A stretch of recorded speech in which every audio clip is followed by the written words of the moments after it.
Through DeMarcus Cousins. Oh!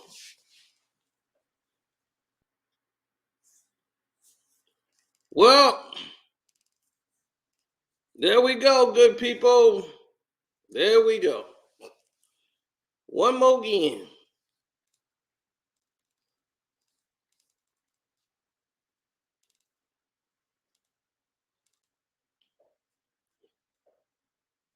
Yeah, sad.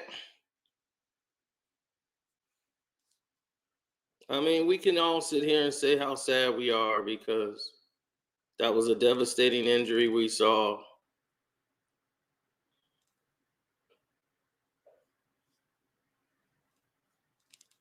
Now,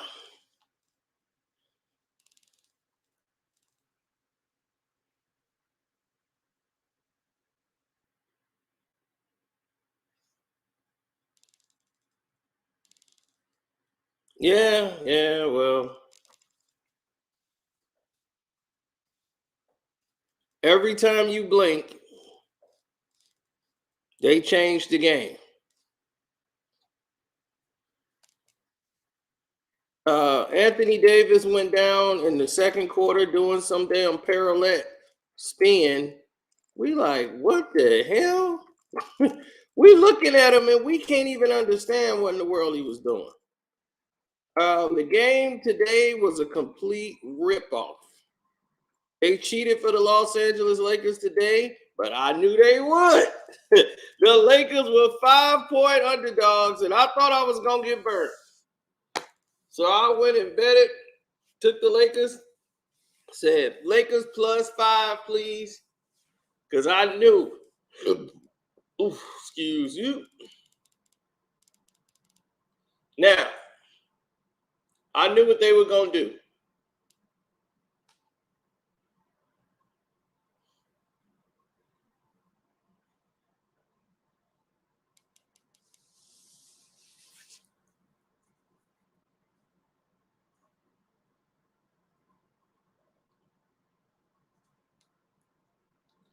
Well, it only matters or it only works if everybody's locked in. From the beginning of this game, LeBron James was, they got started early. They brought in the Super Bowl con artist team, the Los Angeles Rams. They bring them in. Aaron Donald and a couple of the players are sitting courtside. I said, oh, yeah, they finna win this damn game. I knew my money was in the bag. So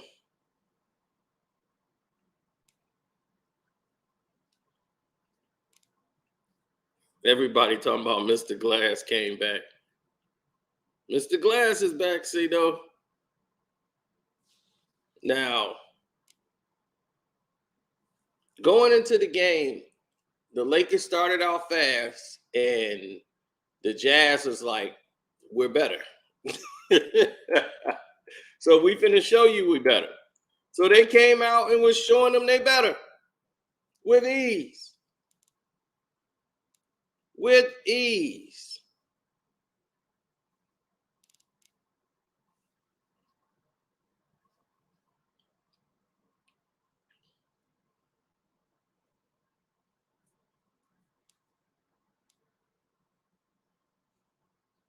YouTube blocking me again.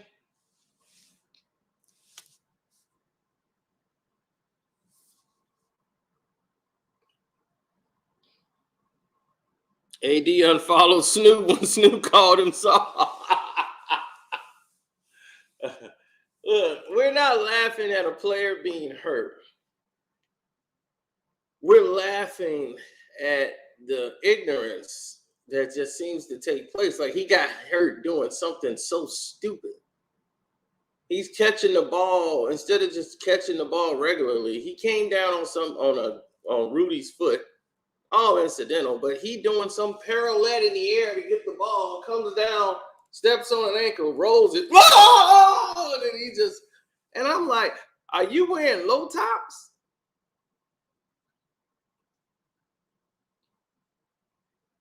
This man should come out with them ankle bracelets like Steph Curry used to wear.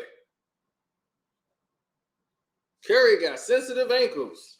He should be in those ankle shoes that Steph Curry used to wear. He need to be in those. He needs some wrist guard. He needs some elbow guard. He need to be having on them elbow pads like they wore in the 70s. That's what he need to be putting on.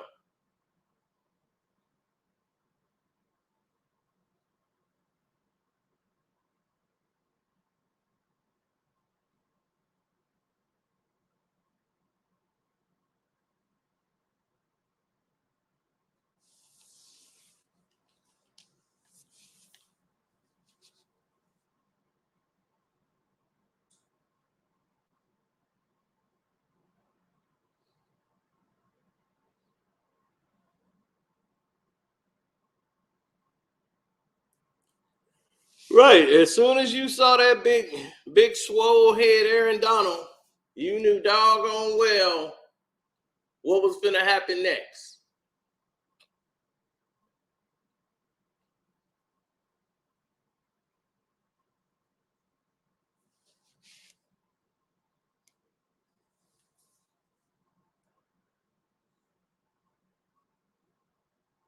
I don't know. Anthony Davis might need to wrap himself in some doggone Charmin tissue and get out there on the court.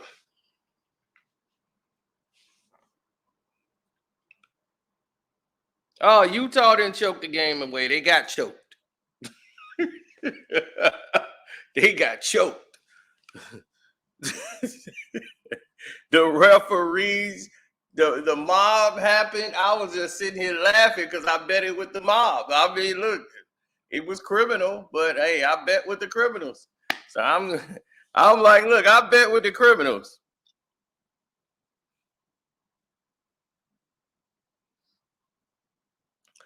Oh, Ronette, AD was soft before the wedding. You better check his resume. Even when he was with the Pelicans, it's just that he was playing with the Pelicans and nobody cared. He was hurt there too.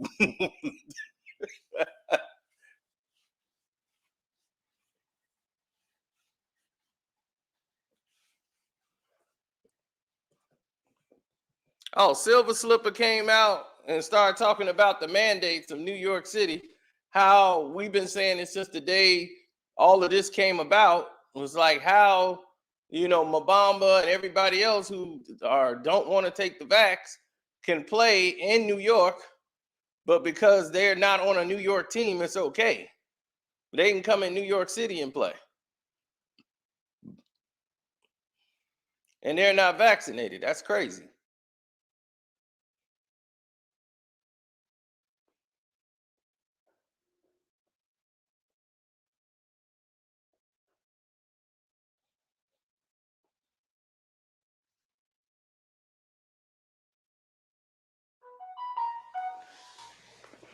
Oh, it was a huge agenda today to make sure they ensure that LeBron James win every time.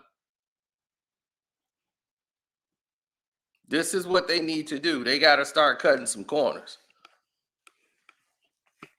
Anthony Davis, the test came back. It's negative about his ankle.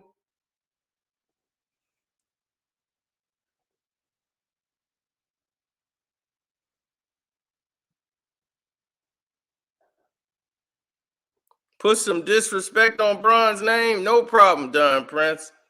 I will continue to put disrespect on LeBron's name. Thank you. We will continue that. I believe that too, X.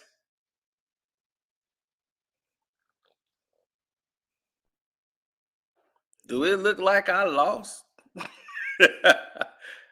I bet it on the Lakers.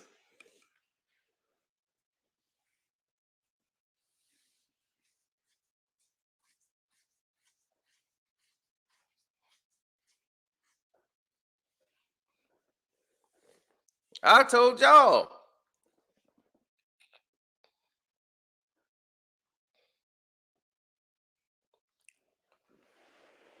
I said what? Bet the Lakers +5.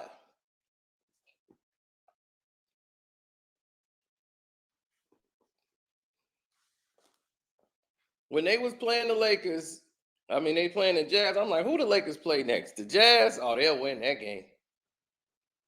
And sure enough, they got old fat boy Donovan out there. Big muscle head. Rolling around with this fake parade, celebrating with the trophy.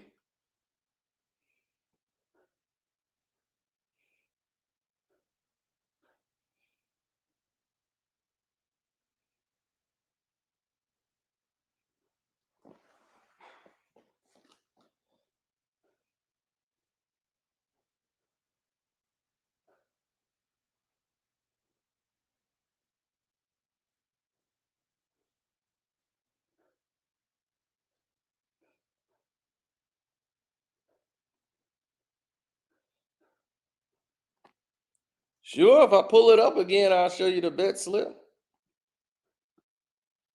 So tomorrow I'll probably do it because I closed it for the night. We're done. But yeah, I'll show you tomorrow then because it's all electronical.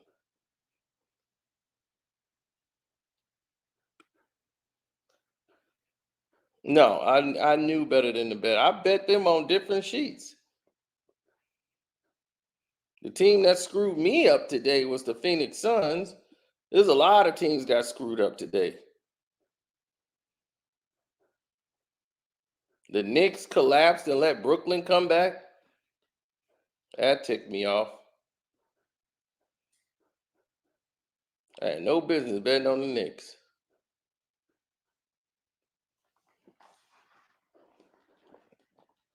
Utah controlled the whole game. Lakers got off to an early start. They were up like 11-0. Then here comes the Utah Jazz. They can't stop Donovan Mitchell. I mean, he was just cooking Monk and anybody they tried to put on him. He crossing everybody, going to the basket, pull-ups. That was gonna be the difference of the game.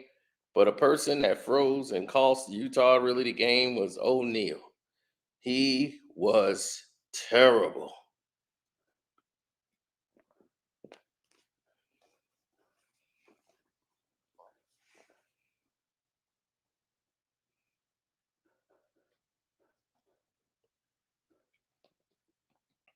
O'Neal was god awful. Kept making dumb turnovers down the stretch.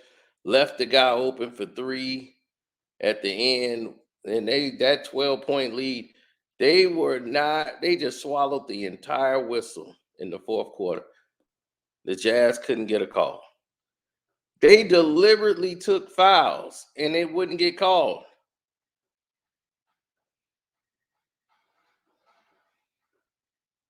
I mean, deliberately took fouls and they wouldn't call it. How do you do that?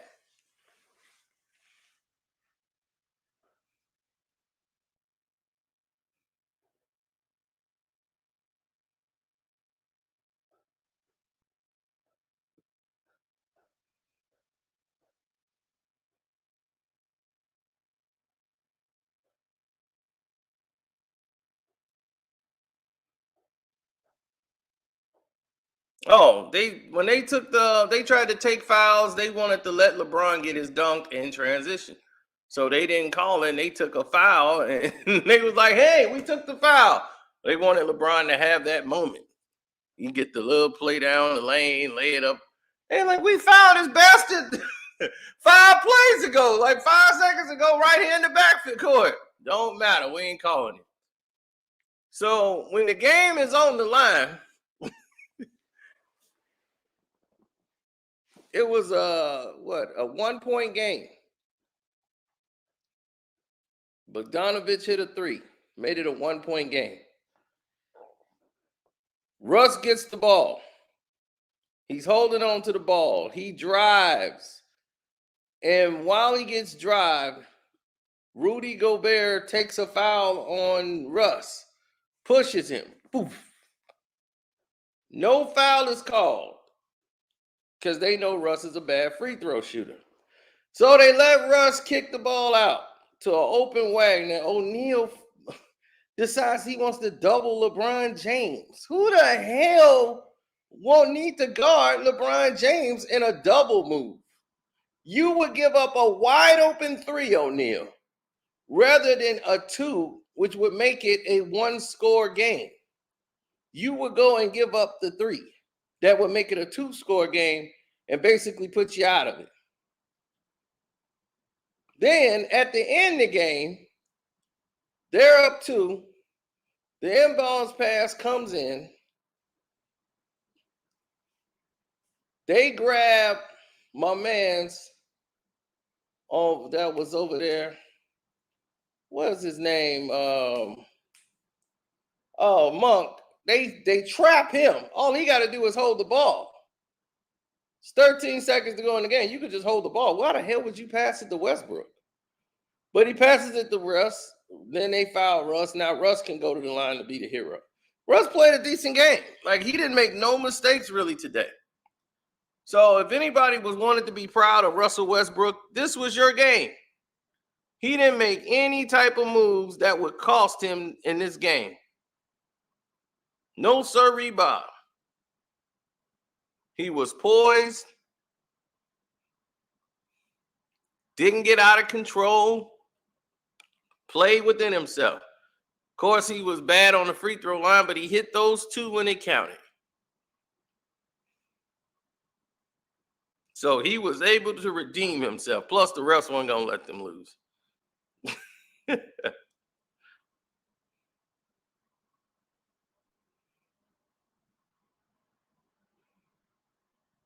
Now, for everybody asking me about the Patreon, what's up with the rest of the Tata video? That's coming up tonight. It's going to be later on tonight, but it's coming up. The video's done already.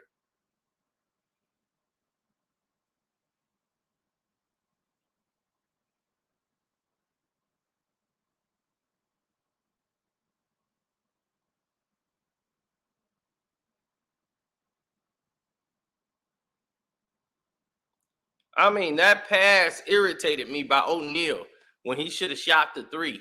It was like he was on the payroll tonight. It was like, what is going on with O'Neal?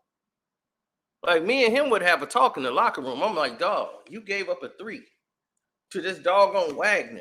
We just hit a 3, and the only thing we could do, if they get a 2, cool. If we can, put him on a free throw line. If we get a poor free throw shooter, put him on the line. Stops the clock. We might get a split. Get the rebound. Now it's a 2-point game instead of a 3-point game, but you don't let it become a 4-point game. That's what you can't allow.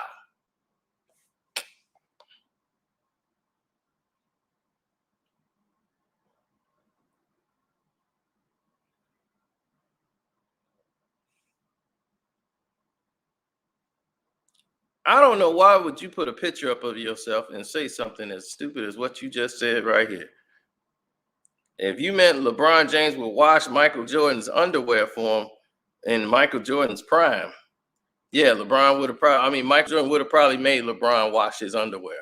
Yeah, that sounds about right. He like, steal some stains in these drawers. Get them out. Scrub them out. If that's what you meant, then you're 100% correct.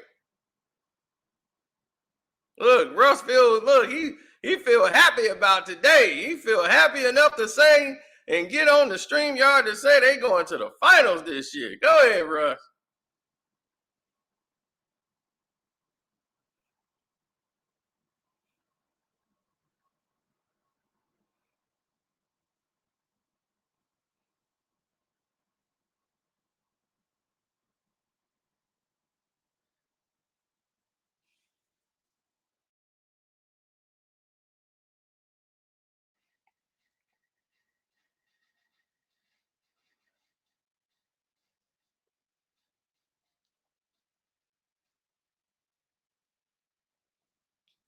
How did the Lakers get 5 days between the games before the Utah game? Very easy. Adam Silver slipper.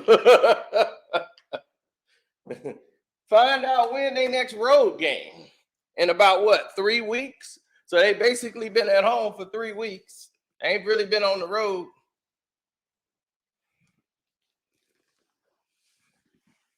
It'll start to make sense when it start making sense. They made it look like the Lakers are the world champions. I know the Milwaukee Bucks is like, what the hell is going on here?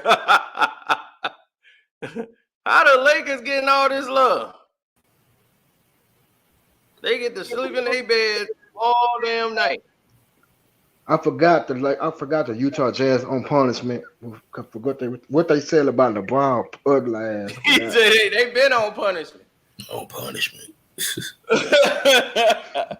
Yeah, ever since Donovan Mitchell made that statement. Yep. Yeah, I forgot about that. I forgot. Oh, I haven't. I told y'all they was finna lose. Yeah, I knew. Yeah, I knew firsthand they were gonna lose, bro. I'm like, yeah, they're gonna lose this. Why Ben Simmons ain't playing? This is what gets me. This fool out here jumping up and down, celebrating. I'm like, get your butt in the game. Oh, that man is soft as tissue. The next game was hilarious. Was hilarious, man. To see the Knicks just fold like that. Man, that cost me money. I'm like, hey, I picked the Knicks. I knew the Knicks had this game. I'm like, I told you, I knew they was gonna have the Knicks win this game. Then I start seeing it get closer and closer. Yes. I said, oh no. I look at the time. I said, "Oh no!" I laughed, bro. I was like, another Knicks collapse. Everybody took the night off. What up, Nick? What up, Tim? Hey, what's up? What's going on, Jose? What's up, Jose? Ain't nothing with it, keep that. Baby, hilarious. What's up, Jose? That freaking that was hilarious. What up, man? What's going on, man? I was gonna get on your live stream, but it ended too quick. Oh no, man. Yeah, but something told me the Lakers were gonna end up beating the Utah Jazz this game, and Aaron Donald coming in and sitting down and watching the game. That sealed it right there. That sealed the deal for me. Yeah. And I was like, man, they finna, because everybody was choking tonight. Because everybody getting ready for the All-Star game, they didn't care. So you saw the Grizzlies. I was watching the game. I'm like, they don't even give a damn. And I'm like, they finna cost me my money. Everybody did it tonight. But man, O'Neal looks bad. Oh, bro. Yeah, he blew the game. To win by 15 points. That's exactly what I said. I'm like, man, y'all should be up by 15 right now. Y'all losing. I'm like, good Lord. And then Chris Paul get hurt. Chris Paul, you say who? They say he injured his thumb or something like that. Yeah, Chris Paul hurt his hand or something. He was mad he didn't get a foul call. He bumped the ref and everything. They threw him out. It was like, man, look at Shorty Dirty. He is getting mad. That's how he treats LeBron. That's funny. That's funny. Yeah, man, but when Royce O'Neal passed up that three, I'm like, dude, what are you doing? What are you doing? I swear to God, he got a check with LeBron James' name signed at the bottom of it. I swear. Yeah. I'm like, bro. I'm like, LeBron, the face of the NBA, deal with it. Pass the ball for I'm like, you got him with the pump fake, dude. Just shoot. The NBA deal with it. That must be SP's twin. That dude right here is that dude. That must be SP's twin. Like I said, dude, willful ignorance, man. Willful ignorance is bliss, dog. He don't know the game of basketball. He don't watch the game. Willful ignorance. That's what it is. Willful ignorance. Right. Stupidity. All right, I'm sitting here watching this. What the hell? Talking about LeBron and Jordan in his prime, I'm like, oh wow, that's funny. Oh my god, that's some weird shit to say to somebody, but okay. Yeah, man, but I don't know. It's like, this is oh man, this is further proof of why I think that Utah they're not gonna win, dog. You really countless mistakes down the stretch like you this. Really thought they were just stinking it up like how he did. Yeah. They're going to stay where they're at. Yeah. They're going to stay where they're at. It doesn't have that they traded Joe Ingles. And then Westbrook gonna come into my. They're gonna go to the finals. They're not going to no damn Nah, I'm like, finals. how you Sorry, trade That away? wasn't motherfucker. the real Westbrook. Yeah, when the NBA start trading injured players, I'm like, That how the was- hell that happened? That's what I ain't never seen. I'm like, what kind of crap is that? That's Me messed up. neither. I'm like, whoa, wait a minute. I ain't never heard no shit like that. I heard it. Yeah. Usually you can't trade a ball. You can't I've trade heard a of it in baseball, And this is what get but me. not basketball. Snoop Dogg and what's his name? Aaron Donald. He's supposed to be upset at Anthony Davis is supposed to be upset at Snoop. Like, how he gonna say I'm soft? Because you are. Right. That nigga soft as tissue, man. Snoop. He gonna unfollow Snoop on social media. I'm gonna unfollow Snoop. Then I'm gonna tell the media so they can go leak it out and know I unfollowed. And it's like, who cares? You think who gives a Snoop Dogg damn? gives a damn about you unfollowing him? Right. Nah, I don't know. He's so damn soft. He's soft as tissue, man. Man, I've never seen nobody as weak and as soft as Anthony Davis. And Right. it's because of the stupidity. He got hurt doing some parallel move. I said, what? That wasn't even a foul. A foul? No, it wasn't no foul. He came I down. know. He Just got hurt doing some dumb shit. I know. I'm saying it wasn't a foul. I'm agreeing with you. You just got hurt doing some dumb shit. Do you think Snoop really bought Death Row? Or he got a partnership in that?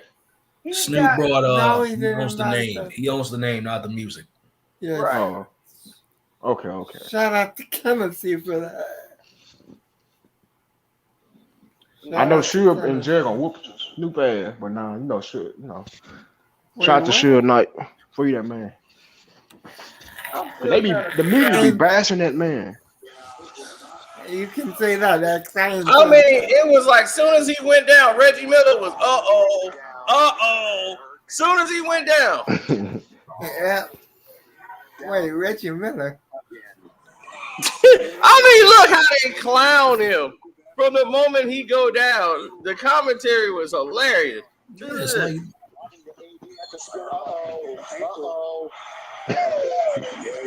Hell no. Out right on the side of Rudy Gobert's foot. And he went immediately down and hurt, and this entire crowd gasping. Down AD again. Typical basketball. It's like his age got worse ever since he came to the Lakers. Yeah. My man did like 5 parallel flips on the ground. He can't never down. He came regular. He was doing parkour down there on the floor, doing Copperwella. This dude, he down there doing some Copperwella. I think he thought he was Rey Mysterio. Yeah, he's really doing the work down there on that floor. You trying to get out of an armbar or something? Watch how he just start flipping. 1, Flip 2, 2. 3, You're gonna go into another flip. 4. man. 5. God damn, Instead AD. of playing basketball, he probably should have tried out for the Jesse White Tumbler team, man. That's Shit. wild. God damn, AD. 6. It's like it's like his age got worse since he came with the Lakers. I knew he was injury prone, but god damn. I mean, what was that? He just easily came down. He had to do some little freaking ballerina spin. Look at him flip. He had to do some little ballerina spin just to get a rebound. Come on. It wasn't even a rebound. Look, he just spit it in It there. was a lob. It was a lob. It wasn't even. Yeah, it was a lob, and you supposed to catch it right there. Nobody Right. tell you to parallel. Yeah, it was a lot. Woo, he doing a whole parallel spinning in the air. Cause this boy needs some milk of magnesia. He needs some milk of magnesia. His boy Bones can't take nothing. Magnesia. Hey, Tino. Yeah. God, I know why. nigga. I know why he decided to get hurt today. Wow. He decided. He hurt. Yeah, Aaron Rodgers broke up with his girlfriend, fiance, whatever. Oh yeah, I did hear they broke up in the fake relationship. And 80 wants to comfort Aaron Rodgers. That's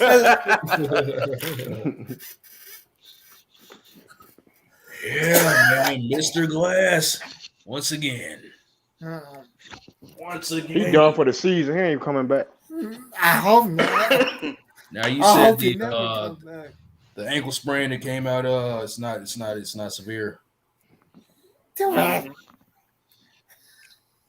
But they'll lie and tell us anything. Of course. Of course, it's the media. Fuck the media. He'll be in surgery right now. Oh, it's just a little slight swelling. He'll be all right in a couple of days. Yeah, it was pretty bad though. It was pretty bad. And I noticed something. Shannon Sharp haven't put on that goat mask all season. I noticed that. I was like, wait a minute. No need. He just hope they can win a game. What? Yeah, but the Lakers are in the danger zone right now. They're still in ninth right now. Yeah, Portland won again. They are in the danger zone. Good job, Portland. Oh, they still in ninth place? Oh man, Portland is like 2 games behind. Go Portland. They had to win today. If they didn't win today, they'd have been 1 game behind. Yep. Yeah. I've never heard of some of the Blazers decided Yeah. in my life. Apparently, because Memphis But was didn't care, they ended up losing a close game to the Portland Trailblazers. And Anthony Simon said, a couple close shots. Is that really David cousin? Is that really his cousin? I don't know. Somebody Anthony said Simons? it's like his cousin. Somebody is cousin. Somebody Yeah, on the way- that team. I see what you got in store for the Patreon. Oh, we got the Tata version, the unedited part, the stuff y'all didn't hear with the Tata Jay-Z situation. Ah, shit. So Tata is like a little siege, right? Pretty much. Hey, you're worse than Seed. That nigga, he said he was. Nah, you right. I don't know, cause Siege think he I think he works. It's just that now it's just that C's ain't got big. right. So he just out there. So he gotta try to attach himself to Puff. All right. I think Puff still pay his bills because he keep lying again. He talking about that Long Kiss Goodnight song and not about Pop. I'm like, see, bitch was on the radio station with him when he did the damn thing. But see, Diddy was in his ear talking to him. Oh yeah, Diddy told him what to say. Diddy like, look, you want to get this money, man. That song ain't about him. He messed up in one interview when they had like the 10-year anniversary, and he was getting at your boy. Puffy was lying. I don't know what he's saying. That was just him, saying stuff on the record, and people just relating that. Nah, he wasn't going after him. Man, Puff went over there and talked to C's, pulled him out of jail. Don't you ever say that. And everybody knows he was talking about. Stir up some more garbage out here on the West Coast. Everybody knows. I live out here now. Oh, so he live in LA. Okay. I live out here, so okay. But let's get back to these sour ass, soft ass, punk ass Lakers, man. Do we have to? Oh yeah, because the game, there's a lot of stuff going on that sideline. When the game they was losing, and they was about to implode on the sideline. Mm-hmm. Yeah. Of course. And that fourth quarter was nothing but some criminal, everything going on. Hell yeah, the referee called no fouls, bro. I waste my time and energy for that game. Like you said, Utah they were deliberately taking fouls, and the referees just weren't calling anything. But damn, Donovan Mitchell, just weren't calling anything. Shots. Yeah, I'm getting NBA 2K22 just so I can beat Jamil. Yeah, although 2K22 is garbage, but you got to make a couple modifications. Oh yeah, they only had it for like $20-something bucks. I said, well, let me grab it. Oh, it's $20 now. It's like almost 70% off. Oh, really? Yeah. As it should be. As it should be. I would only get it for 10. As it should be. Yep. So it's a lot of players. Like everybody was like, man, what's going on with Kendrick Nunn, man? This is the worst knee bruise in history. Because how long has he been out for? This like over. He on punishment. The LeBron put him on How punishment. long is he out? I mean, how long has he really been out for? Yeah, Man? Like, he's been out for the he's entire been out the season. whole thing. I'm sitting here right now waiting on this download to get through. So I'm taking Jamil out. Oh, did you? You got it. You downloaded. It's downloaded. I'm sitting here watching the hours tick. As soon as this thing get through ticking, I'm taking Jamil out. Oh, you downloaded it through the PS5. Yep. Oh, okay. I said you got a nice crib, bro. Oh, thank you. We know this. Raptors. I ain't really just paying beat the attention to it like Wolves. this. Bulls beat the Kings, which I knew they would beat them. Yeah, man. What happened with Phoenix? No, they. I mean, they beat. They beat. You said. They beat. Yeah, They won. I picked them to win and cover 15. They start letting the dude from Houston name, what's his name? C-Knock or whatever the hell he is. Like, who the hell are you? What's his name?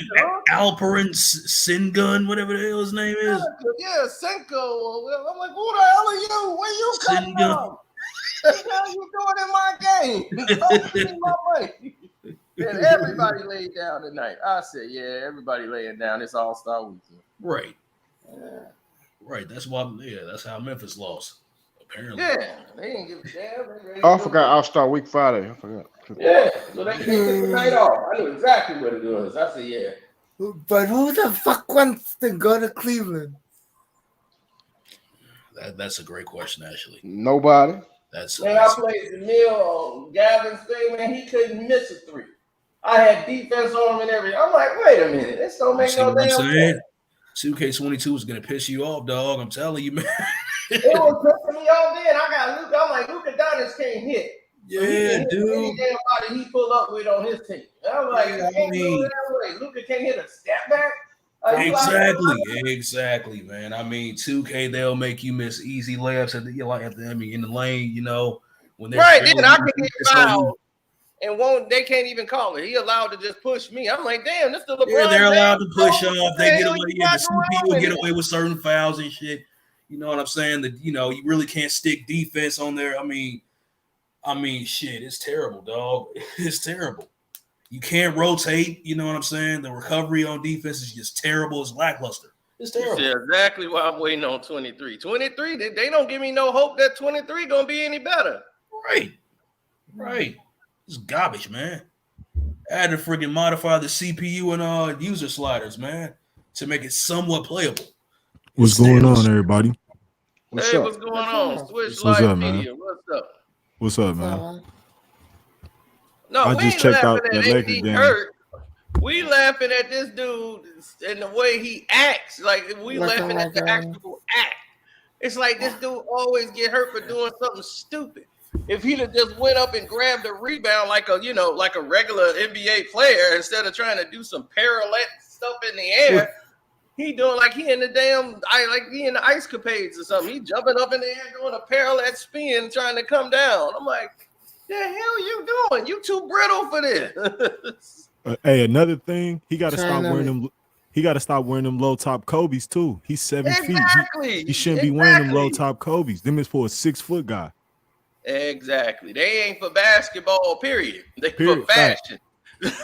Or for getting on the treadmill. Right. Nobody should be balling in low tops and playing basketball.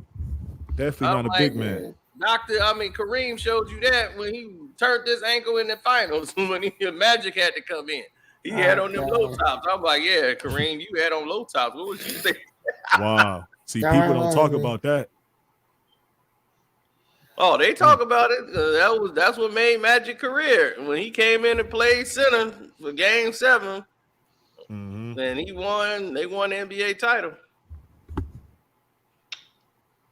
I'm laughing at LeBron for losing. LeBron ain't lose. They won tonight. They won. Yeah, they won tonight. They won for me because I knew for sure they was gonna win tonight.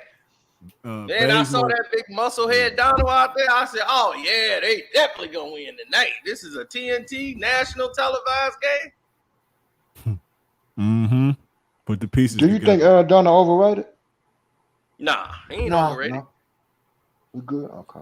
Nah, I would say that he's real good for his position. He's very good. He's a great player, but not like championship worthy. Like this team was not championship bound at all. They Ain't nobody even talking about the Rams, man.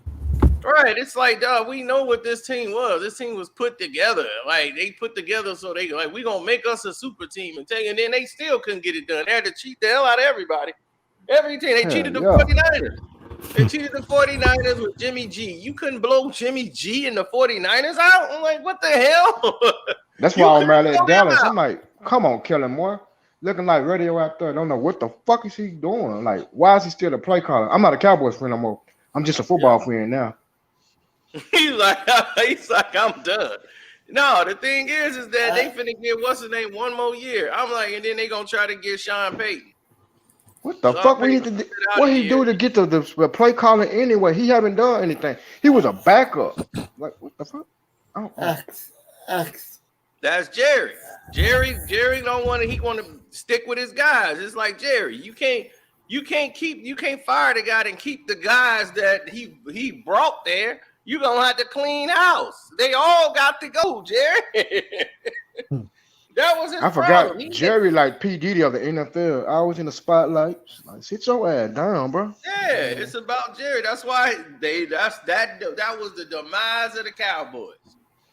And when Jimmy Johnson, who selected all the talent, brought all the players there, got all them draft picks, made all the moves, then he trying to control the team. Jerry like, all right. He's like, Jerry, look. They had won 2 Super Bowls in a row, and they had that big fight. And he was like, look, I'm the owner. I can do what I want to do. He was like, oh, yeah? Well, I'm out. I quit. And they thought Jimmy was joking. And that was the demise of the Cowboys. Yeah. The moment that happened, when Jimmy walked out. So Bill Parcells did the same thing, did he? Yeah, Parcells quit too because he lied to him. He told Parcells, oh, yeah, go on there and do what you want to do. Get the talent. He was like, all right, and Parcells brought in all that defense. He did. He brought in Ware and everything. And then what happened? Tuna was like, all right, we got to go ahead and get these moves. No. He's like, wait a minute. You said I was coaching GM. Like, I can make these decisions. No. We're going to make the decision, but we're going to vote on it. Yo, that ain't what we agreed on. Well, I'm kind of changing things. Oh, well, accept my resignation because I'm out. I ain't signed up for this. Jerry Jones gonna have to. No offense, he gonna have to die to step down or something. It's not gonna get any better because his son's just gonna take over. He's grooming his son to take over anyway. So it's just gonna fall right back in more bad hands. The Cowboys' problem is that the fans know more than them. That's their whole problem. The fans, you can't fool the fans. The fans know. They be, damn, we got to get this player. Why we ain't got him? Why we going to let him, Jerry? The clock running out. Jerry let him go. Yeah. They had a chance to get my man from Seattle who ran over there and told him, come get me off the team. Earl Thomas? Earl Thomas. My boy. Let him go to the Ravens.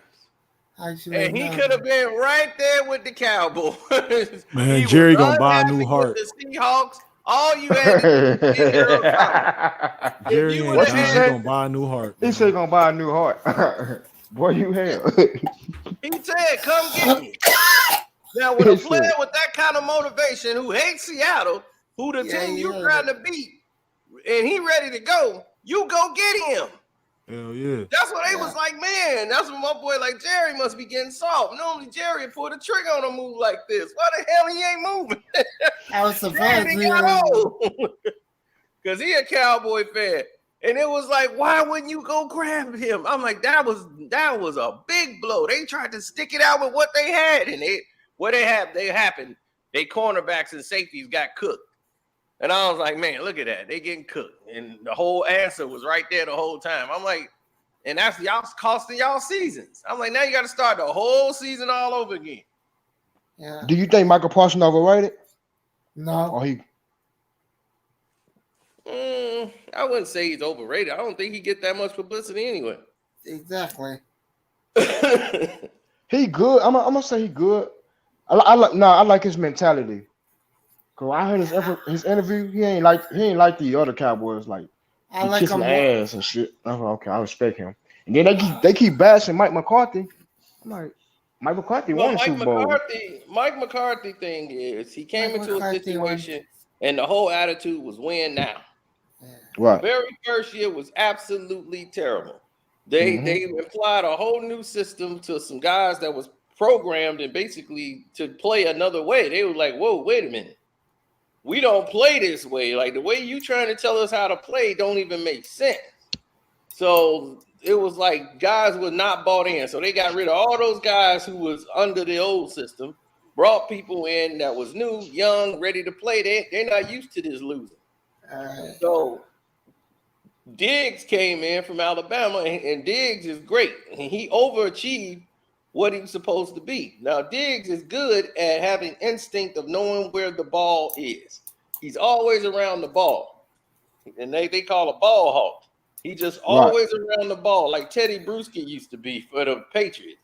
He wasn't the greatest, but he was always around the ball, making a play. Now, when you come to, let's say, the Cowboys and Diggs ain't good in coverage. He not. I noticed that. Right, he make too many mistakes. So What's if up, you got a C-No? quarterback. Hey, what's up, Justin? If he got enough time, or if you play a good quarterback, they could bait him. And that's how he got burnt on a lot of those touchdowns. They bait him and get him to bite on something because he's so anxious trying to get that interception and being around the ball. He's too aggressive. Instead of just trying he got to learn how to calm down. Right. Instead of trying to cover the receiver for that situation, like, look, we need you to just stick with him. Right. He's looking to get to the ball, and they'll make him bite on something, and then he'll give up a 50-yard touchdown. I think they almost lost to the Bills like that. I think Diggs got open, or somebody burned him for like a 50 burger. Like right after the play, like, man, dog, you just got hit with a 50-yard bomb because you trying to be too aggressive. But I saw that at Alabama. He was great at Alabama, but you could beat him. And Dallas should have got rid of Amari Cooper. He's soft. I don't care what nobody say. Should have got rid of him 2 years ago. Should have never signed him to that money. Right. Oakland showed you what he was. He's a quitter. He's a mental guy. He's another Odell Beckham. Right. Great route runner, though. Yeah, I'll give him that. But if you knock him off course and get in his head and he ain't getting the ball because he ain't getting open when he make those cuts, and he'll mentally get checked out of the game. And he'll just be all depressed. And then he'll start dropping them. All it takes is one drop ball from him. He out of the game. He ain't running the routes hard no more. He just pouting. And, I mean, he got benched in the playoffs. Who does that? Oh, yeah, I remember that. He got benched in the game before. Bench him in the playoffs. This the guy you paid $90 million to. You got about $500 million out there, and they mad at Dak. I'm like, Dak getting what he's supposed to get. I'm like, get that money. I don't care. They pay these white guys don't do nothing out there in the league. And they get they paid Tony Romo like he won 3 Super Bowls. I was like, man, look, y'all been paying these white boys for years for doing nothing. Right. Kirk Cousins ain't won a damn thing, but he got about $300 million. I'm like, stop playing. Dak, get every cent you get. I don't care if he never win a game. Let Dak get his money. Yeah. I'm like, this dude that won more games than this guy ever did. Hell, he won more games than Tony Romo. Romo blew us. He cost us games too, Romo. Yeah, Mr. They try to blame it on Jessica Simpson. He did the same thing 2 years in a row. They needed to win to get in the playoffs. Pick six to lose the game. Next year, same thing. Pick six to end the whole season. I'm like, damn, you do that twice? That's 2 years gone. I knew it then. I told my boy, I was like, see, y'all got to get rid of Romo, and I told y'all that 2 years in a row he keep doing that. But he's Jerry's guy. Jerry got to be right. Jerry don't like to be wrong. So he got to stick. If Jerry wrong, that's why he stuck with Garrett so long. He wanted Garrett. He should have had Sean Payton. Sean Payton should have never been in Seattle. He should have stayed in Dallas and been the head coach, but he wasn't ready to make that move. You mean the Saints? Yeah, the Saints. Yep, he wasn't ready to make that move. The Saints, not Seattle. Oh, yeah, the Saints. If I said Seattle, my bad. But, yeah, the Saints. He should have never went there. But Seattle, man, that team is doomed. I don't know what's going to happen with them because Metcalf and what's his name? I don't know if they're going to make it next year. I think Russ gets traded. I don't. That's because y'all putting that pussy on him. I don't think so. A lot of people think he's going to the 49ers. He ain't going to nothing. That's because Sierra putting that pussy on him. He ain't been the same.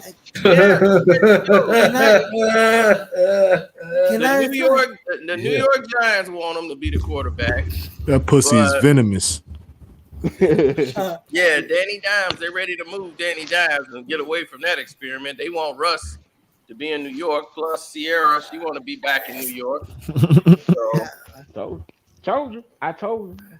Yeah, she wanted to be like, look, I didn't stuck it out here. It's time to move. What's your happened? Everybody was like, since he married her, it's been downhill. Yeah, it has. Somebody got mad at me in the comments for saying that shit. Since he threw that interception in that Super Bowl, it's been downhill. He lost me that money. Well, he was already gave the ball to Marshawn Lynch, man. But hey, I give him credit because for the past 2 years, he was in the MVP conversation. Yeah, I give him that. I give him that. Yeah. So I was like, man, Sierra done bounced himself back. I started calling him Sierra no more. I forgot his name. I was like, Sierra balling out here. But then she put together some music video thing, and I knew that was going to be a problem. It's a video thing. Did he buy all her music and shit for her? Yes. Bill said the Giants are in cap hell. They can't afford Wilson. They can't.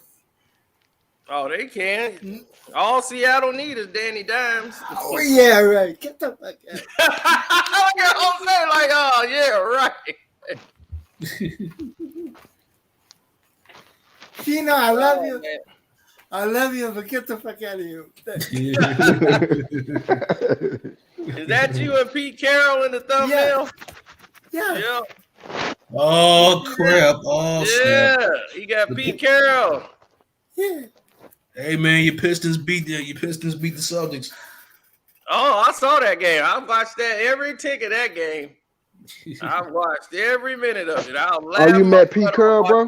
Blow that game. At the time. Okay. They cheated for Boston and everything. Every time I go to Seattle, I see him. Yeah. Look at that. Now he done went to the Rams parade. So how was the parade today? Boring. Phoenix said, boy. Yeah, he went down there. You know, he had that Rams flag. He was ready to go. He was a Ram for the day. For the day, yes. Yeah, look at him for the day, man. I'm telling you, in Seattle, they like, that's it. You cannot call yourself Seahawks. Rodriguez. No. There's a reason I don't have the camera on. Oh, okay. Because he got on all that Ram stuff. Ding, ding, ding. Oh, that's why you ain't got that. Oh, that's why you ain't got your camera on. Oh. Yeah, he got on all that championship Ram. Ding, ding, ding, ding. Rams. All Rams gear. He done sold Seattle out. No, I can't believe it, Jose, man. I didn't. No. I just lived 10 minutes from the parade. Literally. You might as well go. I always want to ask you this question, but I ain't want to. I'm not gonna say it. I'm gonna wait till like when the thing go off. Cause I got something to ask about LeBron, about that Kobe and LeBron situation after he passed on LeBron. That whole day was weird to me. I ain't say nothing about it, but I just kept it to myself. Everybody think Oh shit. You said I ain't gonna say nothing though. Oh shit. I ain't gonna say it though. I'm gonna keep it to myself. I'm gonna wait till the thing go off. Yeah, I know The live what go you're off. thinking. Oh shit. I know what you're thinking. And I've been feeling like that whole shit ain't seem right to me. It's a smoke screen, man. What, he had the plans or something to the helicopters?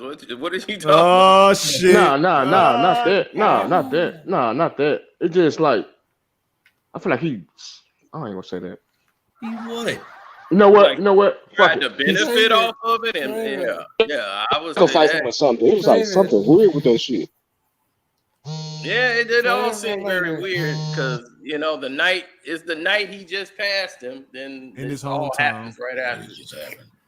It was the next morning. So like when they said like Kobe died or something, I thought they was talking about because LeBron passed his record last night. I'm like, I need a So Grammy. that's why when I first got it, I'm like what are they talking about? Like, oh, he just passed his record. That don't even mean nothing. Like, Kobe don't care about that stuff. So I ignored it. And then I got it that early. That's why I'm just like, man, if I got it that early, they immediately, like TMZ and them immediately had that out there. Bruh.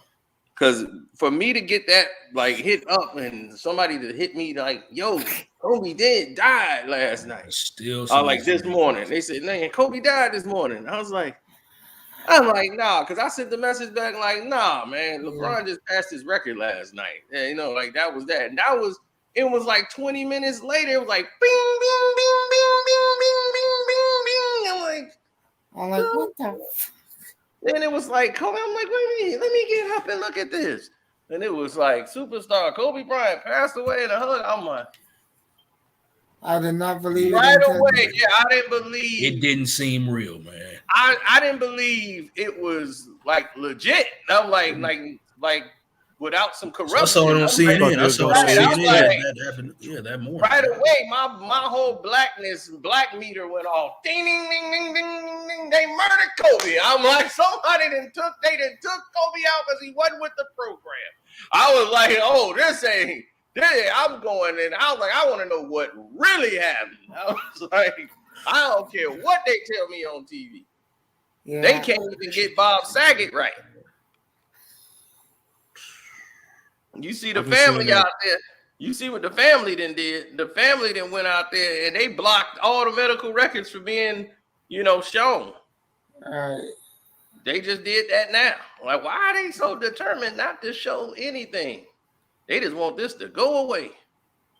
Why is it two of you on here? Why is it two of you on here? See?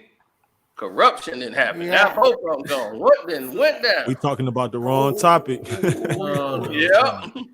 Probably going on a different platform. So what's going to happen with the Chicago Bears? That's what we need to know. What's going to happen with the Bears? I don't know. Y'all need a safety. Y'all need some receivers. We need a safety, wide receivers, coaches, new owner. We need everything. They finna bring the Bears out here where I live. They finna get a new stadium approved. They finna leave Soldier Field. Really? Yeah. About damn time. Shoot, maybe they can use that so WWE can finally bring WrestleMania to Soldier Field, man. We had WrestleMania 2. That was it. Right. WrestleMania 2 was here. I thought that was in Los Angeles. Nah, they was in different parts. They was in like. Oh, I forgot. No, yeah, I forgot. So, right. William the Refrigerator Perry. They was right there at the. Yeah, I forgot. Yeah. Yeah, I forgot. Two different venues. Yeah. Yeah. I think it was that one. It was that one. Then WrestleMania 13 in '97. Then the one WrestleMania 22 in 2006. That they came here. They were in the All-State Arena, so yeah, they were in the All-State Arena. Oh man, I didn't know they had WrestleMania here at the All-State. Right down. Yeah, 13 and 22. Yeah, 13. That was the one where Stone Cold and Bret Hart went at it. That one, you know. Yeah. That submission match. Yeah, man. I was telling them stories, man, about Macho Man and how they did the Ricky the Dragon Steamboat. Oh yeah. I already know about it, man. That was when WWE was at its at its highest popularity. Yeah, this 2K is downloading slow. I don't know why. I see. You born and raised in Chicago? Yeah.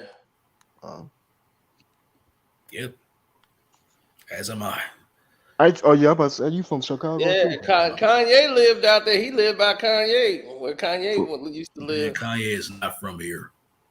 He's not from here. He ain't from here, but he used to live out there by you. He's on 119th though. Have you ever met Kanye?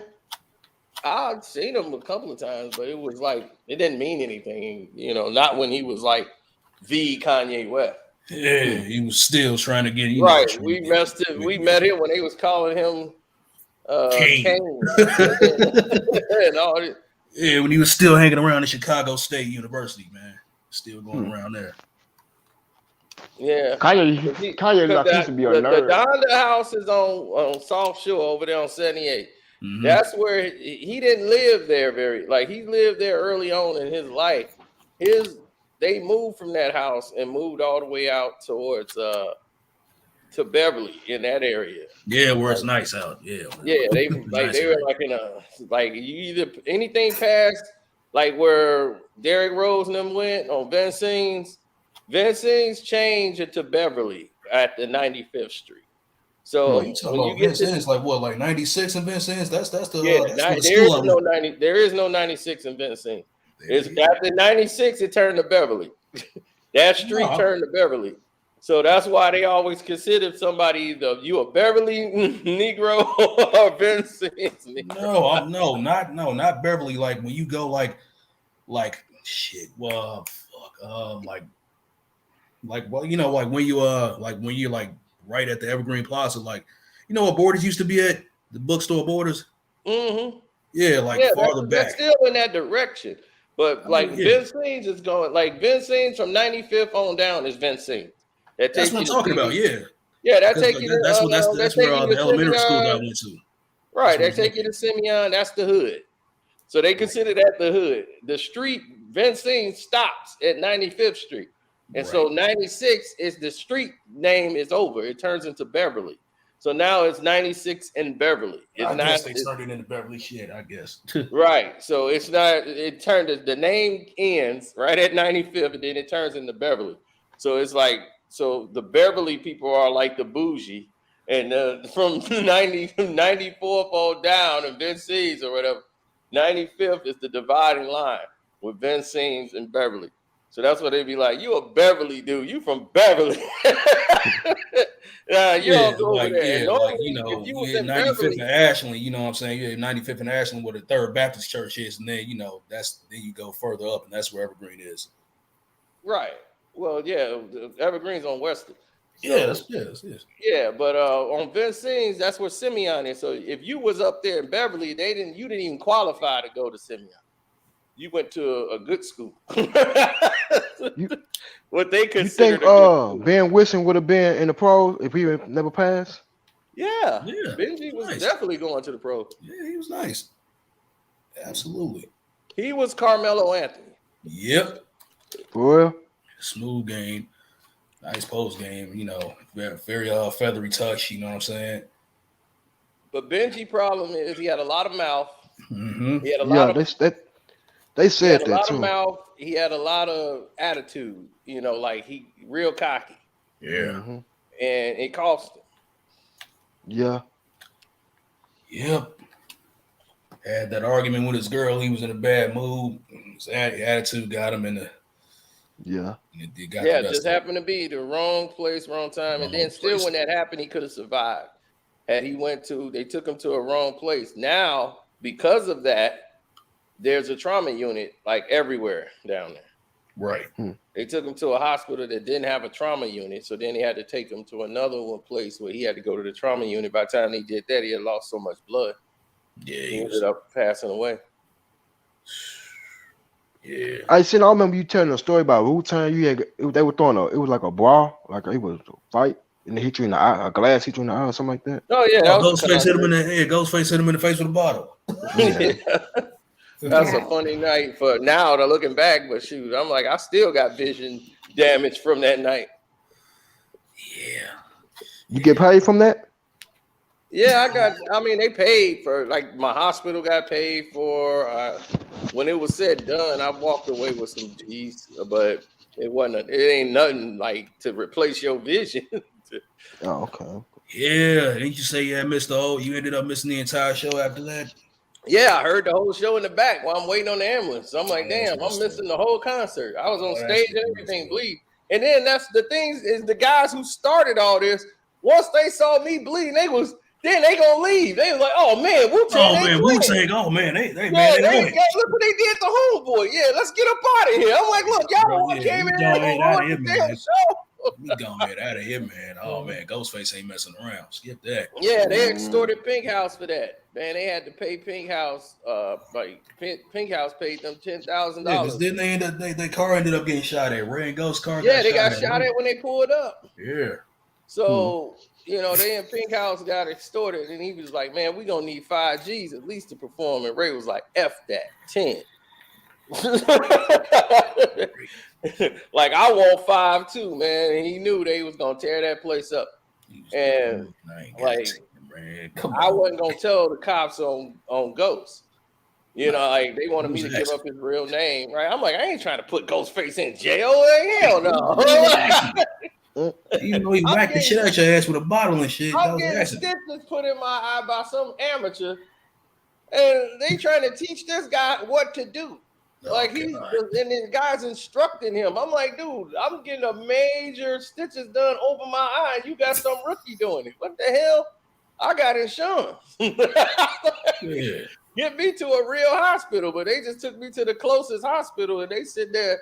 Am I doing it right? Like this? Am I doing it right? Yeah, I can't see nothing because they got the thing over my eyes and they stitching me up. And the guy's like, am I doing this right? Like this here. He's just like pulling the thing. He already hit me up with too much damn Novocaine. I'm like, damn, this dude keeps stabbing me. Like, dude, it's a cut. Like from here to here, I probably didn't need none. And the dude just keeps stabbing me. I'm like, dude, this damn Novocaine is burning my damn eye, and you dripping it in my damn eye. What the hell are you doing, man? Who are you? I know you ain't finna be a doctor. What the hell going on here? I don't want nobody who got C's in medical class. C's in medical class. Somebody barely passed. That's funny. He in there asking the doctor. He's like, okay, now pour that. Okay, that's tight. Yeah, do that and do another loop. I'm like, oh my God. Shit, I was so damn mad. Then the cops in there asking me questions. I can't see them, and I'm just getting the report. So who's the person that hit you? I'm like, it's a guy. I don't know his real name. He's a killer. That's what that's the name. He goes by the name of Killer. Yeah. He goes. Killer, can you help us out and give us his real name? No, that's all I got. The Killer. He said his name was the Killer. That's all I know. It was like, you sure? Well, this guy. So they wrote on the police report that I didn't know who did it, and I was like, he think it's a guy maybe named Killer or the Killer or something, but on the report it says he doesn't know who threw the bottle. So they really go. If I'd have went to court, I wouldn't have won anything because that line takes all blame away from them. But they knew. Then my lawyer just reached out to them and said, "Look, man, we ain't trying to take you to court and do all that. Just pay it off. Nobody go to jail. Nothing. We don't want to go to court. He don't want to go to court. I wasn't going to court. I'm like, if this thing get to court, I ain't going. I ain't suing Wu-Tang. So my boy, just by thinking that was mad. Man, you finna sue Wu-Tang? I'm like, oh my God, this is what my lawyer was talking about. My lawyer said, don't tell nobody about it because I'm like, well, I can tell my boy. I couldn't tell him he was right. I was like, yeah, he was right. He's losing his mind. Oh, you ain't finna sue Wu-Tang. I told you don't sit that close. I'm like, I'm not suing Wu-Tang. I told you to don't sit that close. Yeah, but I was like, yeah, my lawyer was right. People get real emotional. Do not nothing. Yeah, that was real funny, man, because he definitely was the wrong person to tell, too, because he was livid. What? I can imagine. Yeah, man. Shoot, I remember going to see Wu-Tang Clan. This is back in 2019. It was a birthday present. It was a little birthday present for my mom and shit. Got me a ticket to see Wu-Tang Clan. They were performing at the Aragon Ballroom. Yeah, it was cool. It was cool, man. Singing, rapping lyrics word for word, man. Method Man in person is a big dude, bro. Look like he'll body slam somebody. He looks like a freaking linebacker. Oh, Method Man, Method is small. He looked like like he played in the league. He's like a ball player. Back then, like I ain't seen him like in years. No, now that's what I'm talking about. Now, like dude would freaking put on muscle. Yeah, he didn't put on some muscle now. But back then, Meth used to be so skinny and tall. Yeah. He looked like a hooper. Right. No, I'm talking about. That's the thing about Wu-Tang. It's like you see the pictures that time when you see all us. This is years after that happened. Right. This is like 10 years after I got hit with the bottle. So when you see us all outside, like we taking the pictures outside and all that stuff, that's in Chicago downtown. We out on the streets. That's why I was like over there at the Congress Theater out north. It's an entirely different thing. When Nas came there, it was so much paranoia from him compared to when Wu-Tang was there. Wu-Tang was all out in the crowd. We was in the street. If anybody wanted to get them, they could have. They had the van parked out there.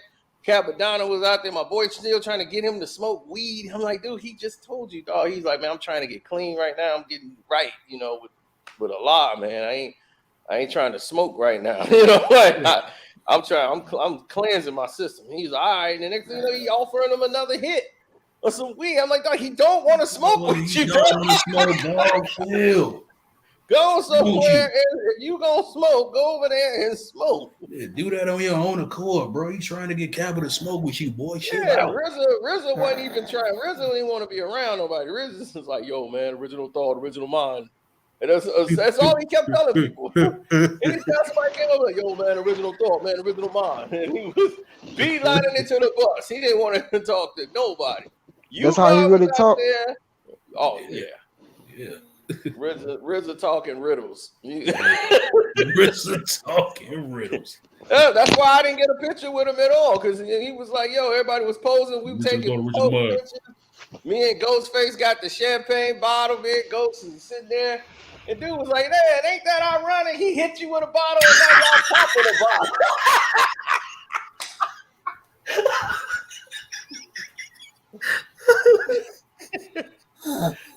That's what's crazy. He's like, yeah, y'all out here popping bottles and he done smacked you with a bottle. He's like, you know what? You should just smack him with the bottle just to get your lick back.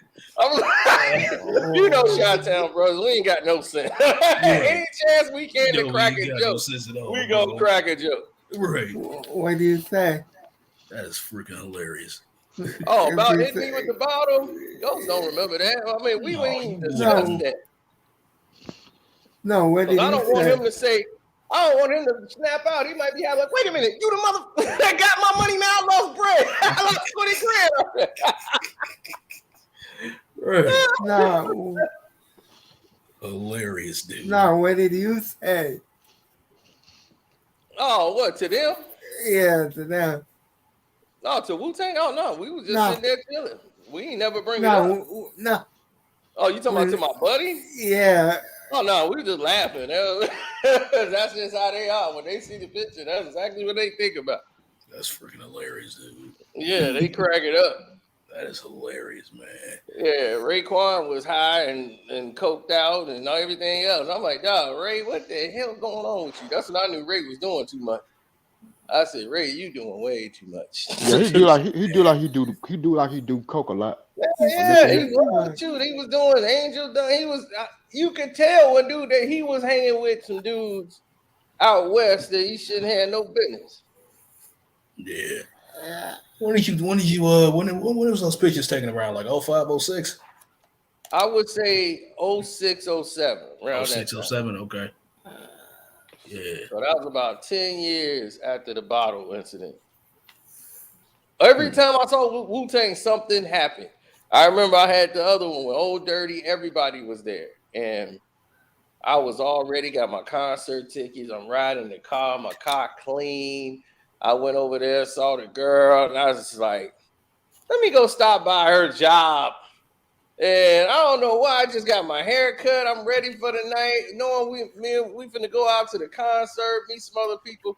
You know, I'm just like, let me stop by her job right quick and just go see her. You know what I'm saying? So I can show my face because I know I ain't finna see her this weekend. So I already was like, let me go over there and spend that quality time just to say, hey, how you doing? And all that else, so I can get up out of there. Because it's gonna be Wu-Tang all weekend. She ain't gonna see me at all. So I already know that.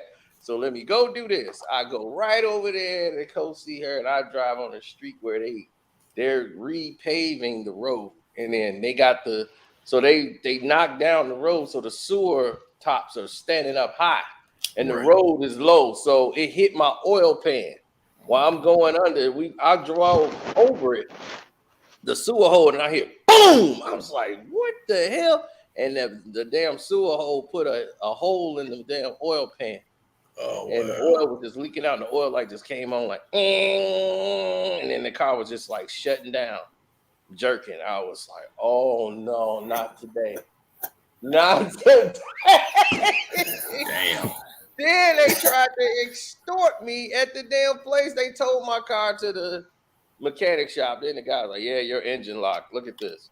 Yeah, you need a new engine, buddy. That's $1,100. I'm like, already? The oil light just came on and ran out. The car shut down immediately after that. So it can't be that.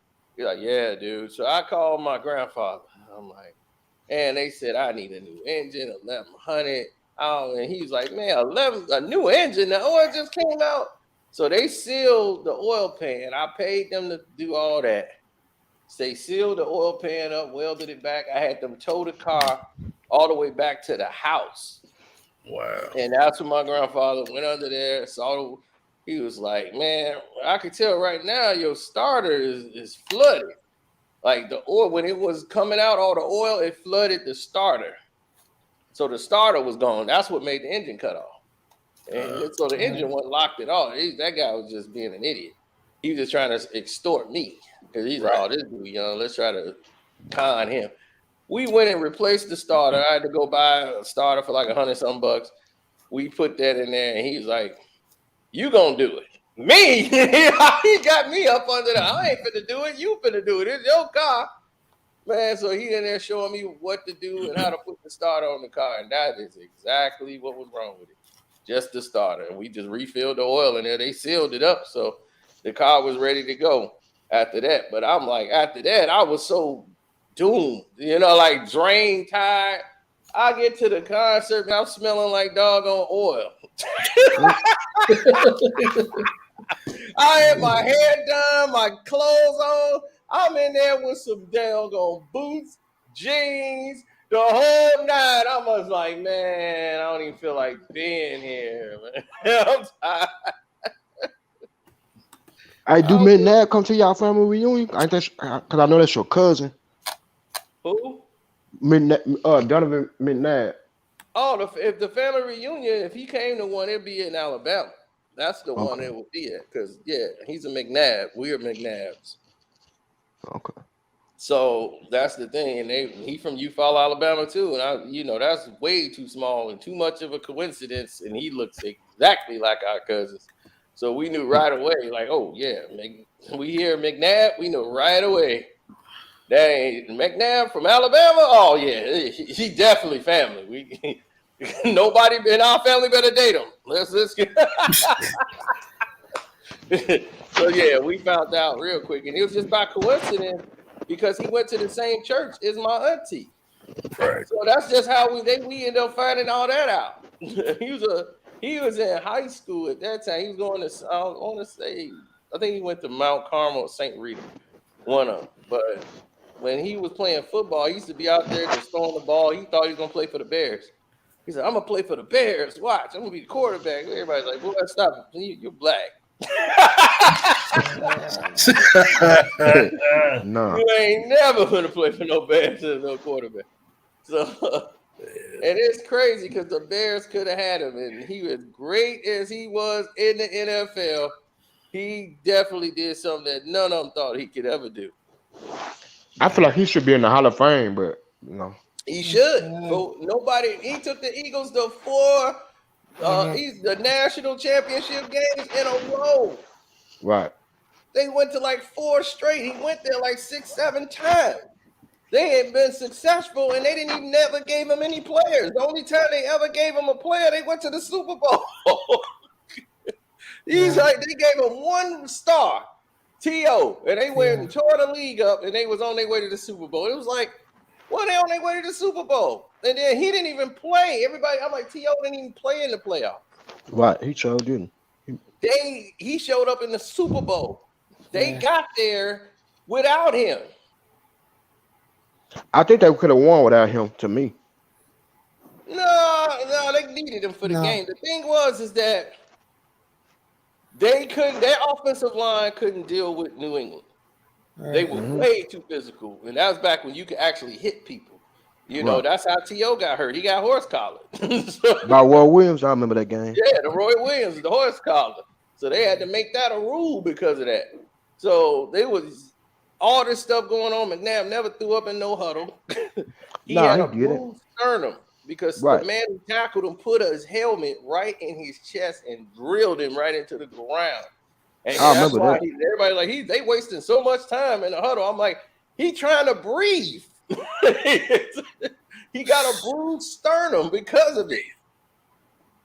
He drilled him into the ground. And I'm like, people don't even remember because a lot of people don't remember the Super Bowl. They remember what people tell them about it.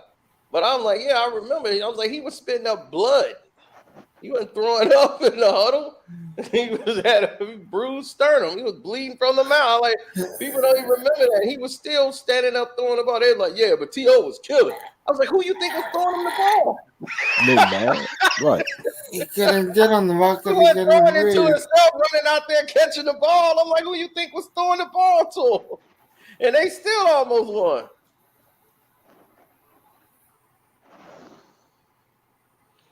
Cause his birthday, I forgot T.O. Sagittarius, but we don't act like that nigga. We both Sagittarius, but we don't act like goddamn T.O. Nah, that nigga, he too much a crybaby. Yeah, he's too sensitive, and he's always like that. Cause his birthday right after mine. My birthday December the 8th.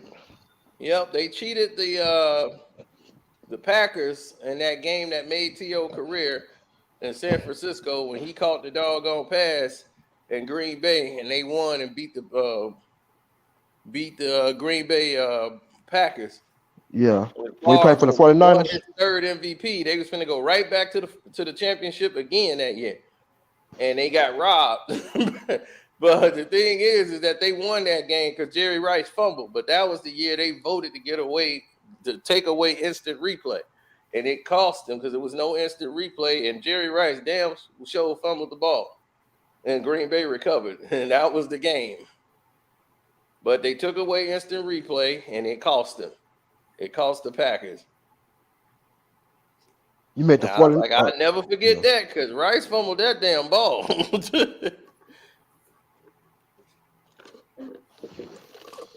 Why they say he the best wide receiver of all time? I be like, because when he played, he was.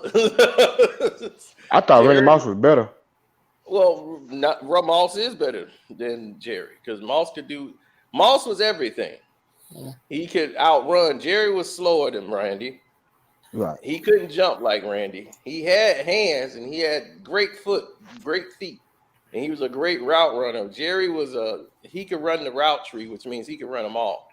Like every route you can run, but Randy's too fast. You ain't gonna let him run no dig route. You don't need to run Randy. He got 4.15 speed. You send that straight bullet down the sideline and you throw it up there and let Randy go get it. They had to put 2 safeties on top of Randy. they had to create a new defense just for Randy Moss. And he opens up the floor for everybody else. You know what made me mad about Jerry? We could have had Randy Moss, but Jerry ego. Yeah, he screwed that up, the whole thing. But it's just that Randy got into so much trouble. He was supposed to at Florida State. He was on his way to Florida State. Next thing you know, he in jail. It was like, damn, that's it. Then he beat up the racist kid in the classroom, beat the hell out of him, the white boy, and I was like, I understood why Randy went off. You know, he in West Virginia though. You know, so I didn't even know that happened. Oh yeah, man, the white dude did something to Randy. Man, Randy went off and beat the living hell out of that dude. Why did he marry that white woman? Because Michael Strahan, he did the same shit and got his money taken. Yeah, he wrote something on like the N-word or something on Randy's desk or something. And Randy, I'm like, why would you do that, boy? Randy beat the living hell out of that man. Nobody ever played with Randy like that again.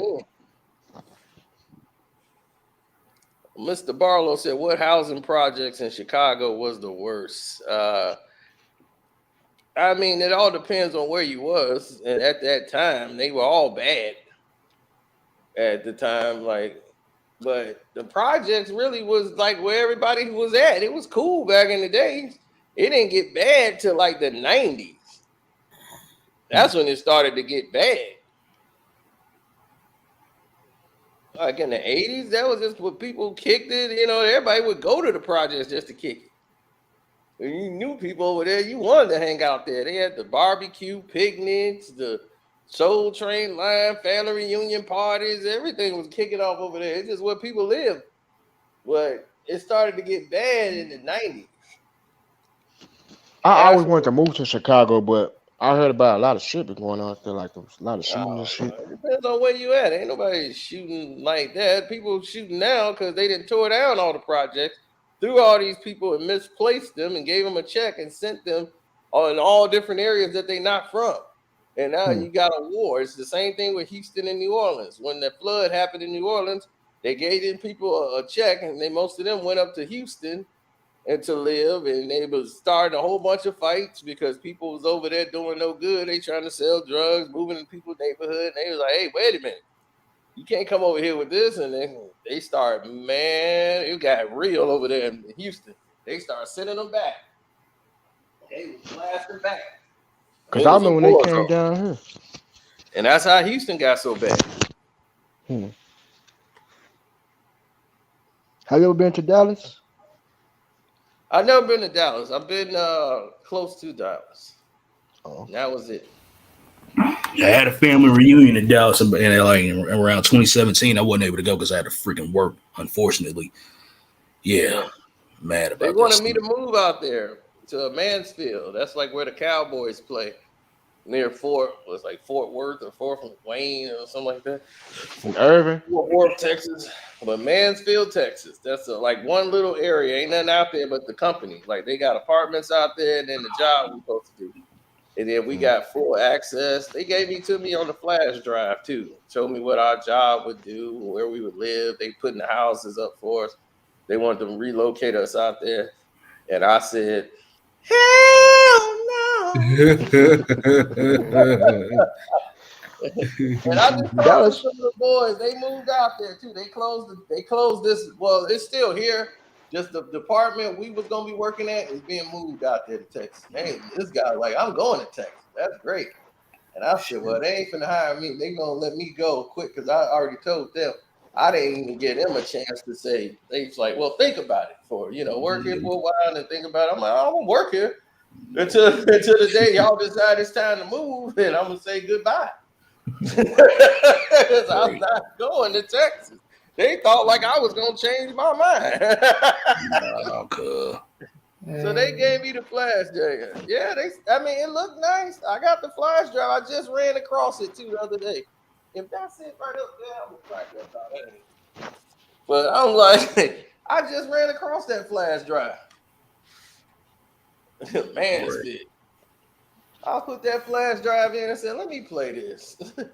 Start playing it. They start showing me the Dallas Stadium, and like I get full access to go to the Dallas Cowboys Stadium and look around. And that is a nice $1 billion stadium. Yeah, it is, man. WrestleMania is going to be held there this year. Oh, okay.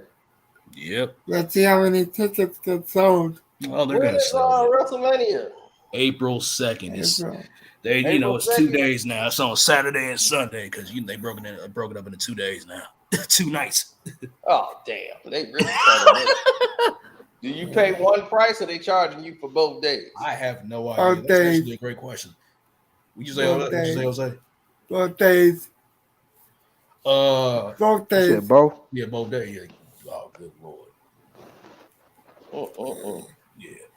Next year, it's going to be out here in LA. What? Yeah. Next year, out there in LA and there. So the Chicago Bulls finna get Tristan Thompson. He's packing his bags now. He on his way. The savior, baby. I am not. He coming to lead. I am not saying a thing. I am not saying a thing.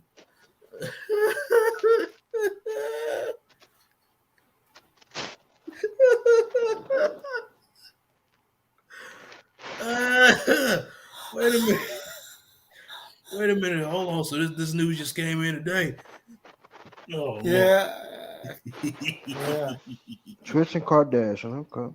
He said my people was doing promo for Wu-Tang's second album in 96, 97. At a radio station, said this second album wasn't as good as the first. Later got hit over the head with a bottle by Ghost at a show. Same show. So your guy got hit upside the head with a bottle doing a promo? Man, Ghost must be opening up a lot of bottles on people's head. Damn. I got hit by accident. Jeez, he was throwing it at somebody else. They were throwing bottles at them. Jeez. I was taking pictures doing the whole damn thing like a dummy. I had one of those, those disposable cameras. That's what we had. So, right. I'm doing this. I've got my eyes closed and I'm trying to take pictures. So this eye is closed and I'm looking through the doggone camera lens and I can see Ghost. And I'm like, man, I got all these great shots. And next thing you know, man, the bottle just left the camera lens. And I'm like, man, where you know that? And he was like, I was laid out. That's not funny, but damn, bro. It's funny now. I'm thinking about it because I got knocked off the chair. Like I fell off the chair and I'm like, whoa. And then I had they had given me, like it was designed for everything to go wrong. I got every award. I just met them at Tony Sports. We went down there, Ghostface, and then we took a picture. They autographed stuff for me. I won the only built for Cuban Links. They vinyl record. Yeah, the wax. I got the album. It was like, damn, dude, you keep winning everything today. Everything was going good. I get up in there, got on my fresh, brand new Timberland. My jogging suit's fresh. I'm up in there, and sure enough, I do an interview with these people too. And I was like, that was there hosting. I wish I could find that video. And sure enough, I'm the one that get hit with the bottom. My boy, he sat all the way back. He knew better. He sat in the middle right now. I'm not going all the way up there. Because he had been in these shows before. I'm just like, hey, man, this is great. Let's get live. We can get up closer to the stage. Right. They held that at Operation Push, right? Yeah, and that was the only concert they ever had. They never had another one. It was shut down immediately. It's like they were like, see, this is why we don't have concerts. But no, do y'all go to church on Sundays? When I was there, I don't love church on 95, 96, because they were promoting Cuban Links out. Ghost album wasn't even out yet. So that had to have been like around like 95, right? Yeah, that's 95, 96, around that time. Because that came out in August. Right. Ray album came out in August of 95. So yeah, Genius Liquid Source came out in the winter, right? Yeah. Yep. I think so. So this probably was September of 95. Probably September 95. Like, gotta be September, probably October, around that time. Right. When that happened. Damn, I was barely turning 2. I'll barely turning 2. Hey, what you trying to say? We old. Jose, how old are you, bro? 28. Oh. Hey, man. I just turned 30 in December. I don't look 30. That shit crazy, boy. Yeah, and I just turned 32. Right. Yeah, because Dirty's album came first in '95, then Ray, then Genius. That's how it was supposed to be, right? That was the order. How did it come out? It came out. Meth was first. After that was 90. Yeah. So Method Man, then Dirty, then Ray, then the Jizz album came out. They came out like a month apart. Right. Like they came out in the same year. Yeah, all in '95. Yeah. Yeah. Meth came out in '94. Meth was in '94. Then '95 started off with Old Dirty came out, and then it was because they came out in like January. I remember the Bulls was playing the Knicks, so I remember like yesterday we had the album early. The Bulls was playing the Knicks, and we first heard it. We was like, "This album's terrible." we was like, "Yeah, he kind of messed this up." Like all three of us. Like me, my cousin, and Fred, we was like, man, he messed that name up. Like he wasted that Return of the 36 Chamber. By the next day, this is the best album I ever heard in my life. Right. Right. It was like, man, this album grew on us so quick. It was like when we first heard it, though, it was just like, I ain't really feeling this. And it was like, after the whole day of listening to that album, I'm like, this is probably the greatest album I've ever heard. Fred called me back and was like, yeah, remember what I said about the album? Yeah, forget that. This is probably one of the best production albums we never heard. I'm like, I know this. You know how album grew on you? I'm like, this album is beyond. Every song is a hit. I'm like, how did I miss this the first listen? I was like, Who is the best Wu-Tang member to y'all? Oh, I mean, Method Man is. I mean, overall, Method Man, you would have to go with Method Man. I mean, it all depends. Yeah, I mean, it really depends on like what do you mean by the best? Because you might want to say the best song maker or best on the wax, the best rapper. The best rapper, basically.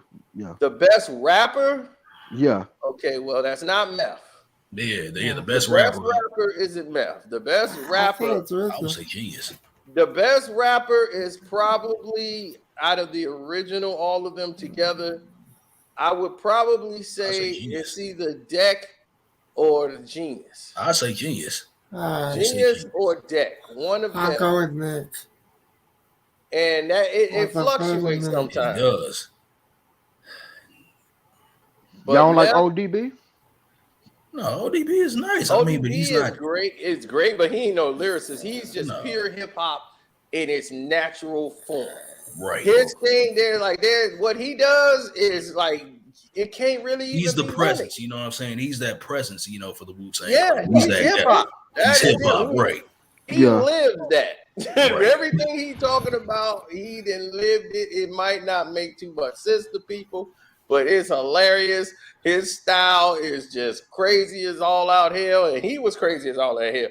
He did most stuff after the record was out, outside of music, than anybody. This is before anybody was really getting in trouble like that. He was in trouble every week. Yep. This old dirty bastard was shooting at people, getting shot at, the police chasing him down, shot up the whole car. Yep. And then he was like on the phone after the police just shot out the car. They asked him to get out. He was like, "What should I do?" He on the phone. Asking what should he do? Hell no. He was like, "Get out of the car and kill you." Right. Yeah, but overall, I would probably say the Genius is the best rapper. I say. I would say the Genius too. The Genius and Deck. Deck. The reason why I like Deck because Deck didn't really use profanity at all. No, he didn't. He was the least profane out of everybody. Yeah, and his verse was so dangerous. All right, you have a good one. And Hey, what's going on? Ghost is more of a soul sound. Like Oh, my bad. I'm just listening to y'all. I was in there cussing. Yeah, man, his voice, Ghost's voice is like he was called the laser beam vocalist. Yeah, the laser beam vocalist. Laser beam vocalist. Yep, and they wasn't kidding. That voice, the pitch, and how high it can go, and how he was just spitting, it was just like venomous. Raekwon is the type of guy you got to punch, because breath control was not as strong. Yeah, but he had a bounce. So which ones you want? Yeah, Ray had a bounce to all his rhymes. And man, we always had this debate because my buddy, he's a genius. He always had that album. When I did the album versus album, yeah, that's why I had to do it. We always debated the yeah, we had that debate every year. Cuban Links or that album there, Liquid Swords. And he's like, I love Liquid Swords. All day. Cuban Links overall, man. Ghostface was in a zone on that album, man. He was in a zone. And that's why my buddy can't say that. He's like, I can't say that because everybody out rap Raekwon on his whole album. I mean, shoot, he's not wrong, but I mean, still. Yeah. Still, I mean, he man. made it sound like Ray was whack or something. It was like, right. no, I'm like, Ray was nice. It's just that everybody had a spectacular verse. Right. It was like, man, Ray would say something dope, and then man, Ghostface would just come in and just burn the whole album down. And then anybody else he featured, like Inspector Deck verse, everybody who dropped the man, Deck and Ghostface and Genius on freaking guillotine swords, man.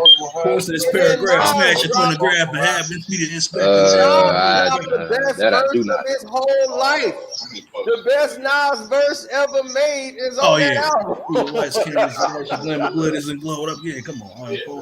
Come on, man. Verbal intercourse, bro. Come on. That was it. Nas dropped the best verse of his entire life, and it was on that same CD. Exactly. It was over. Yeah. Which one you want? No. Yeah, man. All right, so gonna be 350. And Capadonna came off on that album, man, with the ice cream and ice water, man. Come on. Yeah, my man, this dude was like, man, I hated that whole album except for that song with Nas. All he liked was the Nas verse. That was the only hater. He talking about he hated the entire album except for that. Man, he hated. Yeah, man, him was like, how the whole album? The whole album. I used to get mad when people said they didn't like Rainy Days. Look, man, I hate Rainy Days. What? That was like more Rainy Days. I sit back and can't wait. Everything. I'm like, you ain't listening to Rainy Days. We're gonna listen to it right now. Right. I'm playing Rainy Days. What's wrong with you, man? Yeah, Mr. Glass heard it again. All right, so that'll be 20. So Mr. Glass heard it again. Yeah. Wow, man. Mr. Glass, baby. I mean, he don't just twist his ankle and walk off. He start crying. He start doing flips on the floor. I'm like, dude, you twist your ankle, dog. He just can't. He really is Mr. Glass. Oh yeah, AD fragile. Unbreakable. But they thought they called me Mr. Glass. Yeah, they can't call him Mr. Glass. You're right. It seemed like Buddy get hurt every 9-10 games. Yeah, that's why everybody in LA was but Reggie Miller never got signed him. That was a Reggie Miller. They was so savage today. What's going on, dude? Hey, let me mute my mic right quick. See if I can mute this. Right there. Like waiting for it to happen. Everybody was waiting for him to start rolling on the floor. Y'all at work? Yeah, I'm at work. Yeah, the little overnight thing. Tribe Called Quest, man. Tribe had the best 3 albums probably in the history of rap. Hey, yeah, you and your boy was arguing about low end theory versus midnight. You want the Hunters, right? Yeah, we had that argument. Low end theory, the same guy. Shit, man, 1,000, boy, you're gonna be smoking for days. Off one cigarette, that's the point. I know, right? Yo, who was that? I was a low end theory. That's me. My bad. Let me turn my mic I was down. a Low End Theory guy. He was a Midnight Marauders guy. What's good, Nick?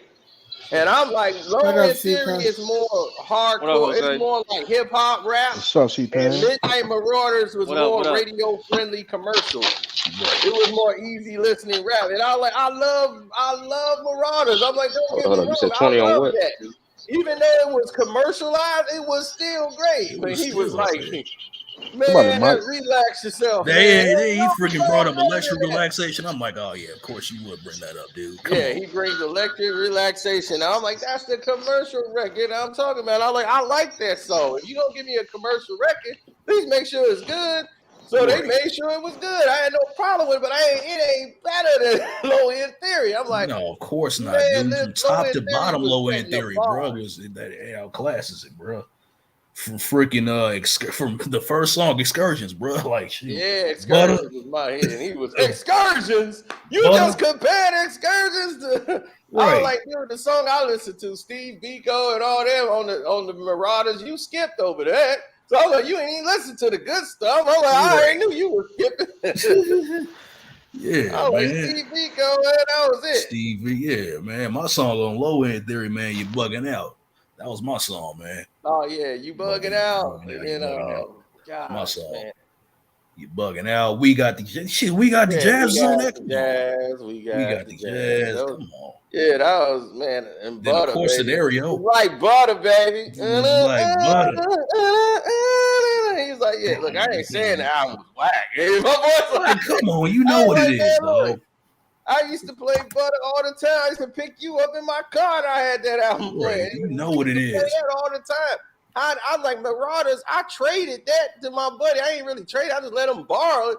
And he gave me another CD. I forgot what it was, but I was like, I was so tired of Marauders because everybody was playing it. You know, Chicks was playing it. And I was like, whenever Chicks start playing my music, I know we got a problem. Radio hit. Yeah, the women are playing my. I'm like, I don't even need my tribe, man. And she playing all Tribe Called. Then asked me something stupid like, "Are you up on Tribe Called Quest?" I'm like, "Oh Lord." I was like, "See, this is why I should have left you." You know that song I was listening to, and you say you don't like it. Yeah, that was Tribe. That was the second. Yeah. It's their third CD. It's not their first. What are you talking about, Lord? Not they first. It's the first that you up man, on. she seen my CD rack. My CD rack was looking like my DVD wall over there. It was like, are you kidding? You see all this over here? You asking me about? Do I know about Tribe Called Quest? Like, how dare you? How dare you? Come on now. She ain't last long. When do they ever last long, Cino? When do they ever last long, Cino? That's a great question, actually. Yeah, that is a good question. Yeah. I'm trying to think. Yeah, I got a short, like, I'll be like, I'll blow it up real quick. Right. She lost the girl over the Cuban Link album, man. What was going on? Oh yeah. Talking about that. I'm like, bro. Yeah, you got to go. Well, she was like, well, who's this Raquan guy? I'm like, he was like, oh, you got to go. And I mean, hit him up that night. I was like, I knew it was blown. I knew it was blown. That was the first date I had went and did everything to get this chick. Finally got this chick, man. I'm like, this is it. That's the one you said like Serena? She was bad. Serena Williams. This chick is woof. But Serena's single now for you, Cino. You said what? Oh God. She's single now. She's single now. She divorced the boy. She divorced the white boy. Yeah. See, now she trying to come back home. Hey, yo, did she bleach her skin, dog? It looked like her skin was kind of bleached the other day. Botox going on. Yeah, I don't think I want this one. No, I don't think you want that, man. Well, she was eating dog food one time. I'm like, oh yeah, she was eating. Wait, what? I remember she took man. Yeah. Hell no. About Serena, dog. I'm like, you want to see what dog food tastes like? And you got all these millions of dollars? I'm like, oh, the hell, they got your dog. I'm through with you. Nick. Yep. The Illuminati got her. That's all. Nick, you said what I was thinking. Yeah, she damaged good. She damaged we ain't gonna good. talk about it. I can't deal with her right no more. Yo, what's your thoughts on Megan Good? Yo, she divorced the Yeah, boy. man. She for the streets now. Who? You said what? Megan Good. She for the streets. She for the streets now. Megan Good. For me, shoot. She done left the church. She done backslid, man. I would. She done left the church. Man. She left the church. That nigga gay. Oh shit, man. Yeah, that's why I told her. I sent her a thing on Twitter. I was like, man, I thought we would end up together one day, but Man, no, bro. No, you went to Reddit.com. No, man, she needs somebody like me. You know what I'm saying? She needs somebody like me around, you know. I had to cancel my Reddit. I was like, I got Reddit. I don't even use that damn thing. I can't remember the last time I even used Reddit. Exactly. I'm like, man, you on Reddit. I'm done. You on Reddit. Naturally, she didn't respond.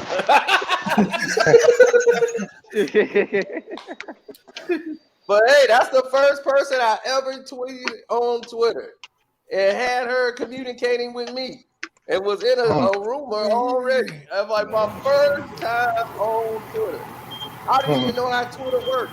I'm sitting over there. I'm thinking like I gotta wait till my name appeared in the timeline. I didn't know how to go to my notifications to see if somebody tagged my name. I'm like, this how it works. I gotta see if she respond back in this whole group of tweets going on around the world. Why you ain't ask for the digits?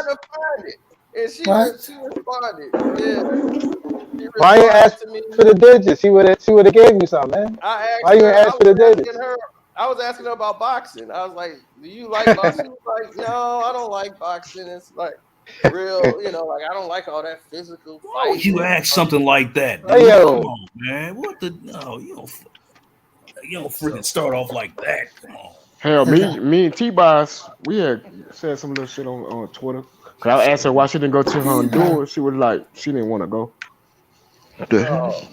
Yeah, so I was talking to her, and I started saying something back to her, and people like Serena engages with this guy from Twitter. I was like, man, I'm in Aruba. They had it up there on social media already because I got mad. I'm like, man, you could at least responded to me. I didn't know she did because I don't know how to go find a notification. So I said something fly like, man, you could at least responded back to me. Don't ask me a question. I'm like, I was just like, man, I'm cool with this Twitter thing. I didn't even know she responded. I'm like, oh, snap, she did respond. He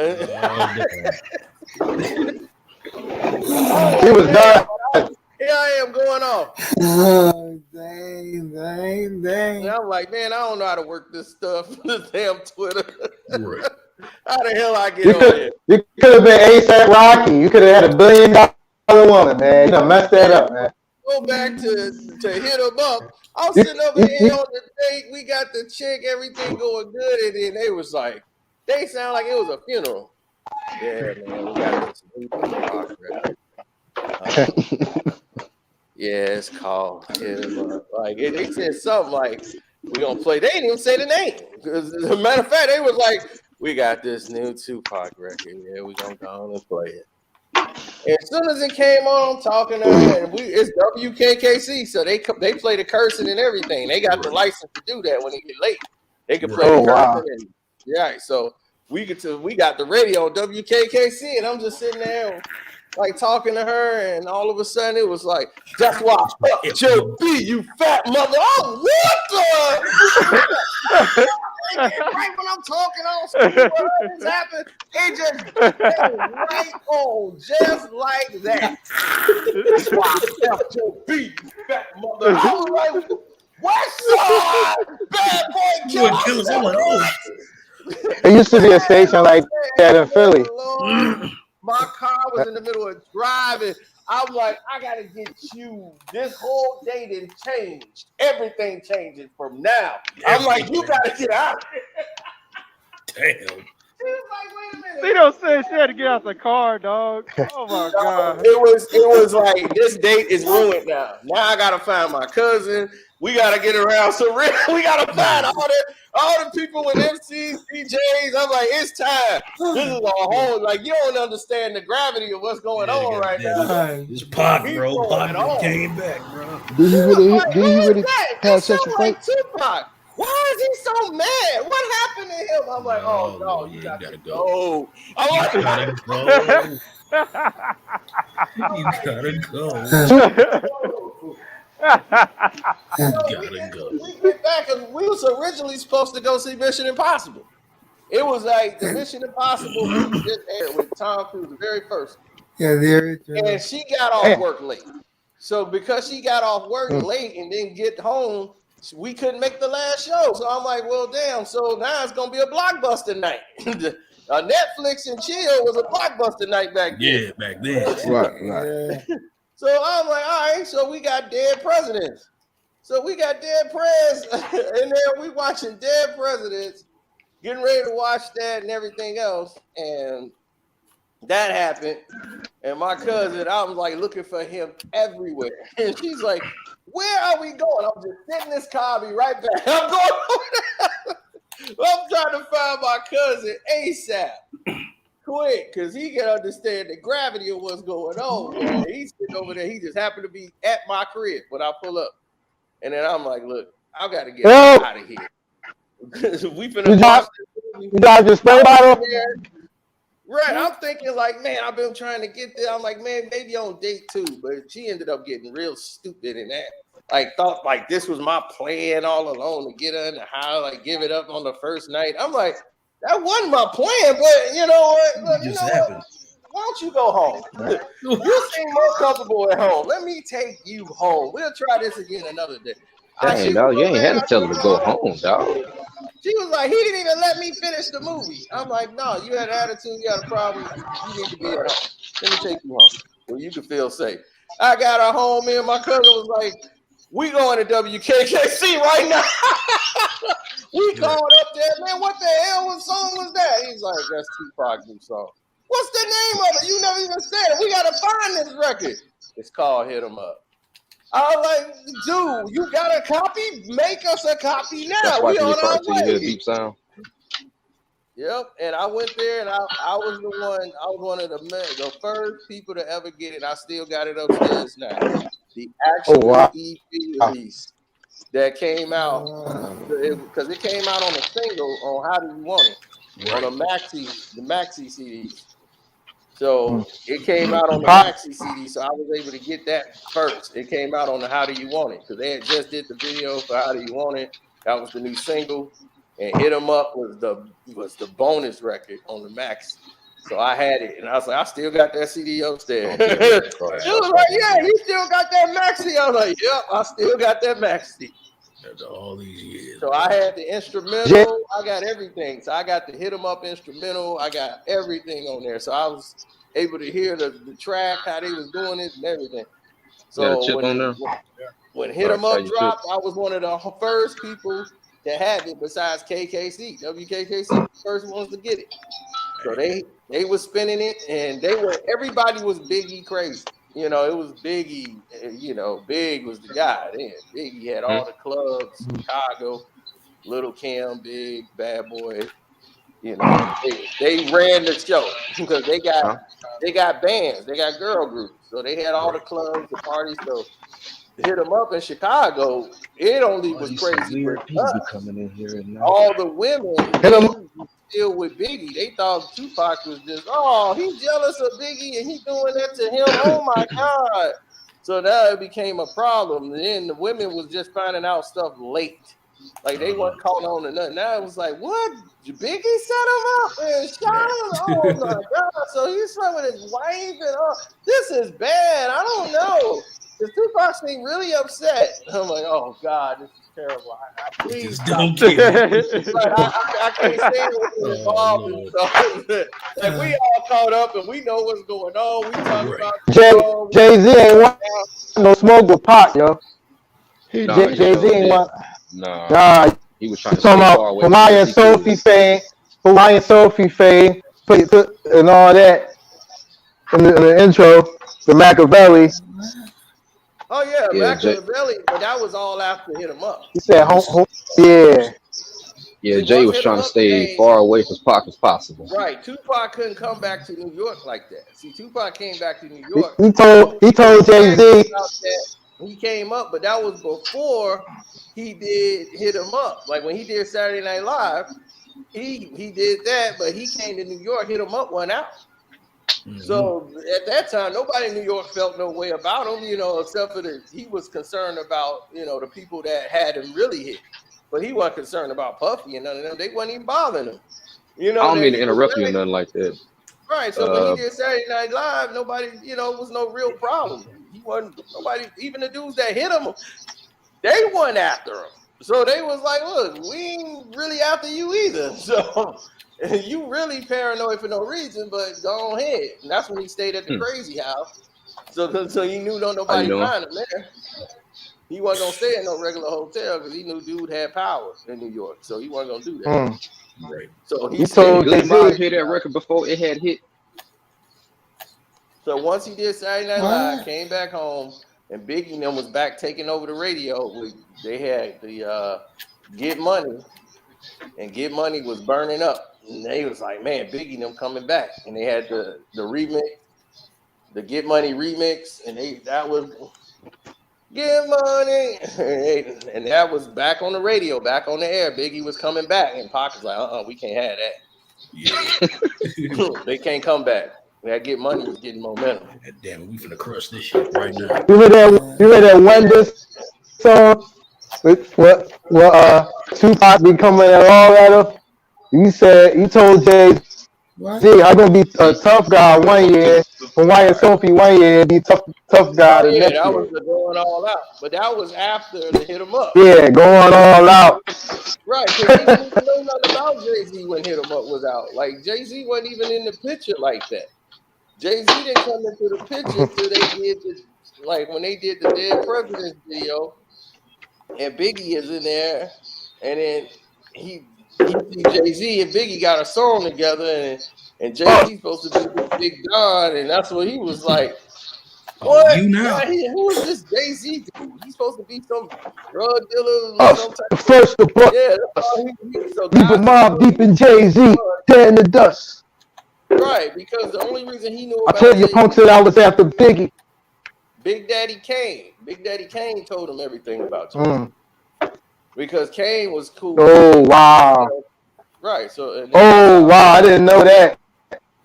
Yeah, Kane told him because that's how he ain't know nothing about him. He's like, who is this Jay-Z dude? He's like, oh, this is the dude that used to be under me. He was like, he used to be rhyming, dude, the wine soapy thing. So that's how he knew. Man, I know you how you gonna be the Hawaiian Sophie 1 year, then a tough mobster the next.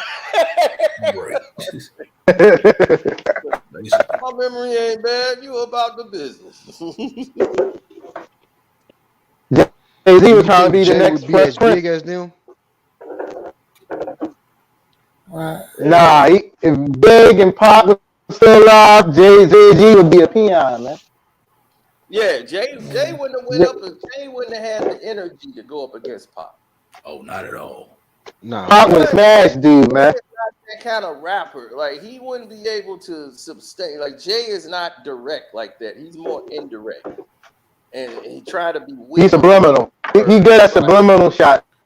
Right, he a subliminal rapper. More thought-provoking type of. You got to figure out what he's saying. Tupac was direct, and that was to the point. He was direct. Like fuck that nigga, man. Somebody was nobody had ever done that in hip hop history. Been that direct. It never been done on no stage like that to hit him up. Then everything, ever since then, everybody's like that. Everybody. So that's why he was mad at Ice Cube. That's why I slept with your sister, killed your brother. After that, it was just no more rules. Everybody, wait a minute. Everybody's dissing family members. They saying I know your wife first and the all bus. this crap. And it's just Deep in Mob, deep in Jay-Z, dead in the dust. What do you say, Xavier? What do you say? No, I said that's why. But so that's why that hit like a bomb. We knew what that song was gonna do. We knew what Hit 'Em Up was gonna do. We knew it was problems immediately. Something We said, about oh, Ice Cube. this is the song. Tupac was still alive, Beyonce would be with Tupac. Because I knew, I said, Big gonna have to respond to this. We want to make a difference. Big ain't gonna respond. All this is going on, but I'm like, he gonna have to, but it's gonna be dangerous. I was like, the Ain't moment no we dropped respond. this song, and I was like, they wasn't gonna do it. Puff was like, don't do it, because you really, once you drop that response record, nah, it's on. Because New York is waiting to jump off. Like, they ready to get it. They ready for somebody to drop something. So that's when. Only person responded was Mobb Deep.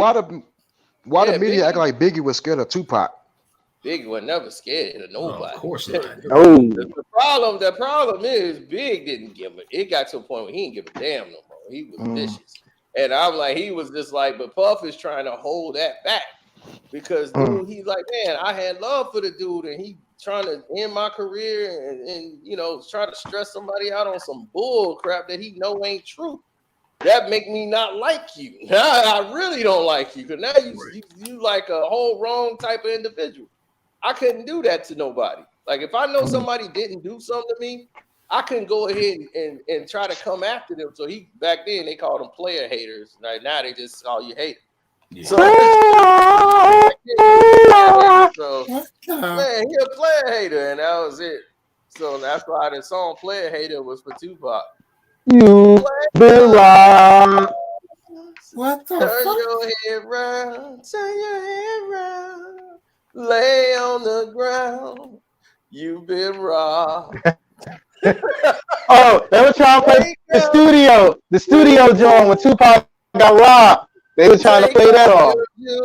Take off your shoes, you fucking fool.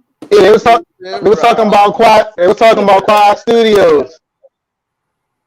They seen those. Was they talking about Quad Studios when they were saying that? Of course. Hey. Player hater, hater. Player, hater. I gotta go back and listen to that. Player, hater.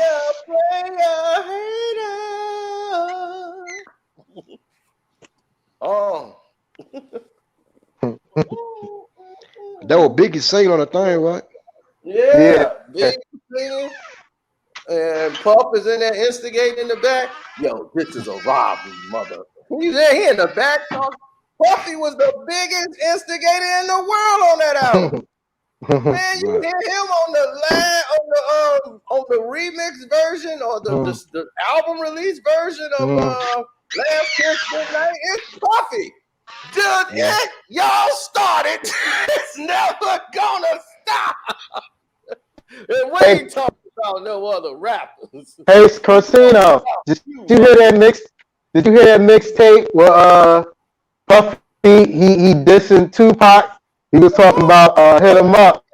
Yeah. That's what I'm telling you about Puff. Like, you just yapping, nigga.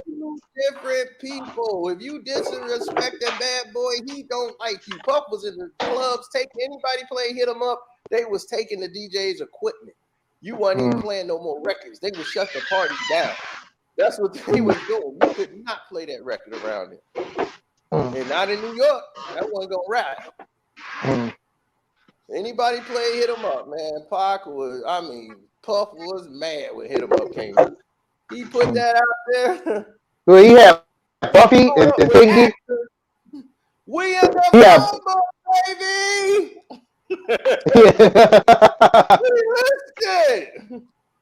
Hey, did you see the long version? What's that video they had? That recent video, Main Niggas. The long version of Main Niggas. Did you see that? Yeah. Yeah, they had Bumpy and Big and Piggy. Yeah, I saw that. That was the whole thing was a movie. So yeah, Main Niggas. That whole thing was a movie. They was making that's what they were gonna do for the album before Pac died. All Eyes on Me. But every song was gonna have a music video. That was Pac's thing. Death Row was paying for it, so they was going back. That's why you saw All About You and all those videos started to come out later. They was gonna make a DVD and sell the DVD. This was Tupac idea. Pac was like, I want to record a video for every one of my songs. This is what 50 Cent stole the idea from, by the way. So yeah, he wanted to say, look, let's make a video for every song on the album. Nobody's ever done that. But since we got the studio, we got our own recording studio at Death Row. We own that. So we can just make our own videos. So he's like, look, we'll film our own videos, make it small or whatever, make a little mini DVD, and we sell that. And we could probably sell 4 or 5 million DVDs. Seems like off the videos. So that was his plan. Suge, he was showing Suge the numbers. He's like, Suge, we do the numbers, we're gonna make 100 million just off that alone. Once Biggie heard hit him up, he's like, yo, all the rest of y'all niggas gotta go. I keep Little Kim, I keep Steve. Y'all ain't working, y'all ain't writing, y'all gotta go, man. Right, it's a business. Getting high, messing around, getting high, chasing girls. They was just having fun on the road. But this is a business, yo. Yeah, it was time to get real because when that happened, the Locks was just coming in. Black Rob Puff had his publishing. Mace came along. So yeah, all these dudes was they were getting ready. Because the next year, Puff Can Did he say Can Ride? Yes.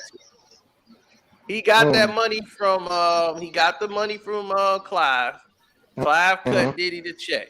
And once he had the money from all that stuff he recruited, that's why he wanted to wait so long. He was like, did he sell his publishing to Diddy or something? He sold his publishing. No, he sold Lil Kim and Lil C and Junior Mafia. They gave him like $1 million for them. But so that's what happened. Yeah, he sold them over because they was with Un. He ended his business with Un. Diaz, that was Biggie label. They weren't signed with What about Charlie Baltimore? He had Charlie Baltimore too. He from Philly. Yeah, he had I live in Philly. Charlie was signed with Bad Boy. All right, somebody got to turn the music down. Oh shit, my fault. My bad. I was outside. Oh, I know that. I got to mute my mic. Yeah, so the thing is that when they went that direction, they had to change everything. So when he had to revamp the whole company.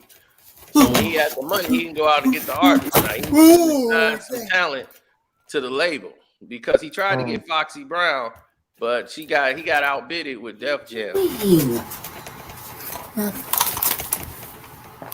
So once they got that, they ended up signing Black Rob. They had Black Rob, Mace, and the Locks. So when they came through, that was it. Mary and them helped bring over the Locks, and that turned over a lot. Because Jazzo helped out in that too. Jazzo, yeah, he knew the Locks, them up there in Yonkers, his man's them. So Jazzo helped do that too, not just Mary J, but Mary J had that pull because she knew Puffy, but the Locks was finna get on anyway. And then X ended up like basically getting out there and getting signed.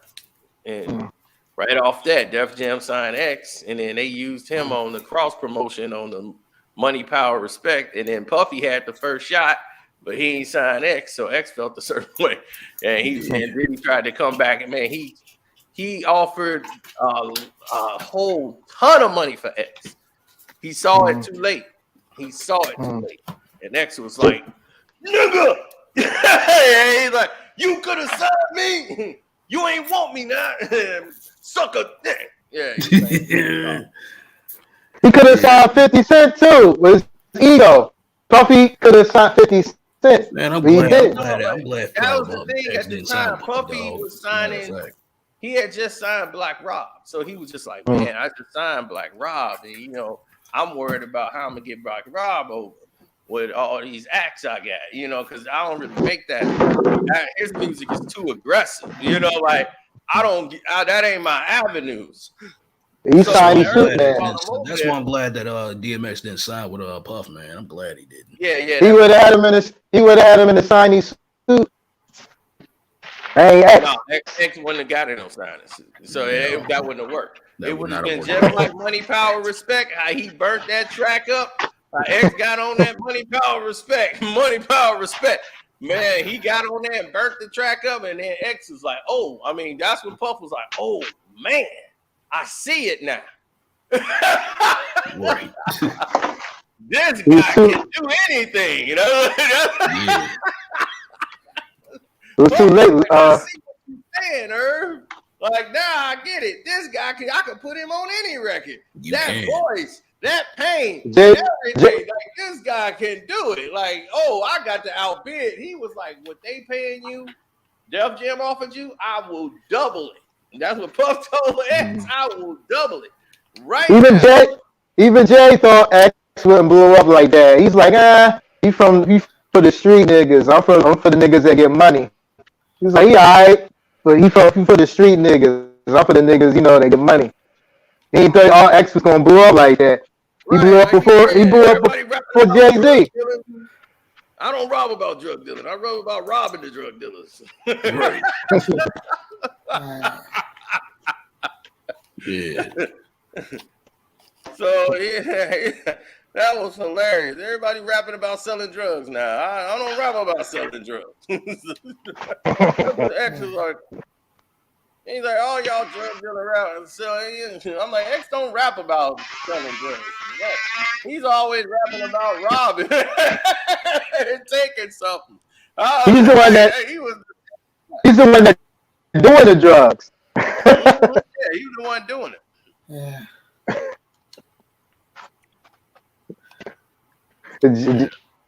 But yeah, Jake realized his wife was doing it with him. So I was like, he thought he was just out there by himself. Right. His wife on the documentary make it seem like it was just him. Mm-hmm. Yeah. He's trying to feel like the victim. She's trying to play the victim role. I understand that. Yeah, my thing was, no, I'm talking about the first wife. The first wife, yeah, but I'm like, why you think they were together and married for so long? It was like, man, when you found out all that, why you ain't leave? Crack. It's a powerful thing, baby. Remember, he met his wife still in her purse. No, he was still in a purse. He was still in somebody else's purse and met her. So after he stole the purse, did he hit? Damn. After he stole the purse, he probably sniffed some blow at it, huh? Oh, my Damn, DMS was that wild? Yeah, he was a wild boy, man. X was beyond wild. He had people jumping out of cabs who got money. Dude, like, let's go, let's break on the cab. And that was who was that? That was Swiss Beats. He had Swiss Beats in the cab. Swiss Beats, like, wait a minute, dog, what you doing? I can't be running out of cabs. And the cab driver, dog, he paid for the guy. He's like, it was a good time. And he was like, dog, you lucky because I don't pay for cabs. He's like, dog, they free. You just jump in one, go to where you going, and you jump out and run. It's fun. I ain't never paid for a cab. But the cab driver had a gun under the seat. So that's why Swiss was like, man, it's a good thing that on that day, we end up paying. He's like, I swear, if we'd have stopped and got out the car and ran, that cab driver would have shot. He's like, he had the gun right by the seat. Like, he's like, and I saw it too. And he's like, man. And he's like, and I start coming with it. He's like, man, dog, I don't pay for cab. He's like, that's why I don't get it no cab with X. Nope. No cab with him whatsoever. Yeah, man, he's wild. Yeah. Then Xavier had brought this up earlier about Tupac and his little beef with Ice Cube that would have been sued, if Pac didn't pass. He was finna shut down that whole little West Side Connection thing. Oh yeah. That was gonna jump off. That was gonna jump off. Yeah, that was definitely. What was that beef? That was taking front, line, and center. Yeah, because Ice Cube tried to steal his shine. Yeah. Like Pac said, man, why was you making them niggas bow down when I was in jail? I didn't hear about that little beef right there. Yeah, man. And he come out with Go the look West it up. Side Connection, and that West Side Connection album was a monster. And I It knew was a I monster, but Ice Cube wasn't the him. sharpest one on that album. Dub C was though. Hey, man, Mac I 10. to go get that album, dog. Yeah, Mac 10 straight. Ice Cube did Mac 10 dirty, man. It's Mac 10, fool. The one Oh yeah, Mac 10. Oh yeah, of course. Ice Cube got done. His wife telling him to do. That was the best thing they put together was that West Side Connection. I was like, you had it all the sides together. And I was like, it was great. That first album they dropped, Pac knew, like, oh no, now he throwing up the W, and he had that Source magazine, and Q was throwing up the W, and that's when he went through a thing. That was in 96, summer of 96. And when he said that was like August, and the next month Pac was gone, but it was like August or either July of 96. And Ice Cube was on the cover of the Source, and he throwing up the W on both sides. He throwing up the W. I remember that magazine. Pac saw that and went through a thing. Pac saw Ice Cube up there like that, and Bow Down came out, and he got this New York dude bowing down, kissing his ring, man. It was on. It was on, man. Yeah. When I come to your time, bow down. It was like, what? Man. What's good, bow down? Bow down to a player that's good. Goddamn mad when they played Bow Down on the West Coast. He was mad as hell. Don't play that. Right. He was mad as hell when Bow Down came out. I was mad. They messed up the Michael Jackson song. Talking about just make the world go round.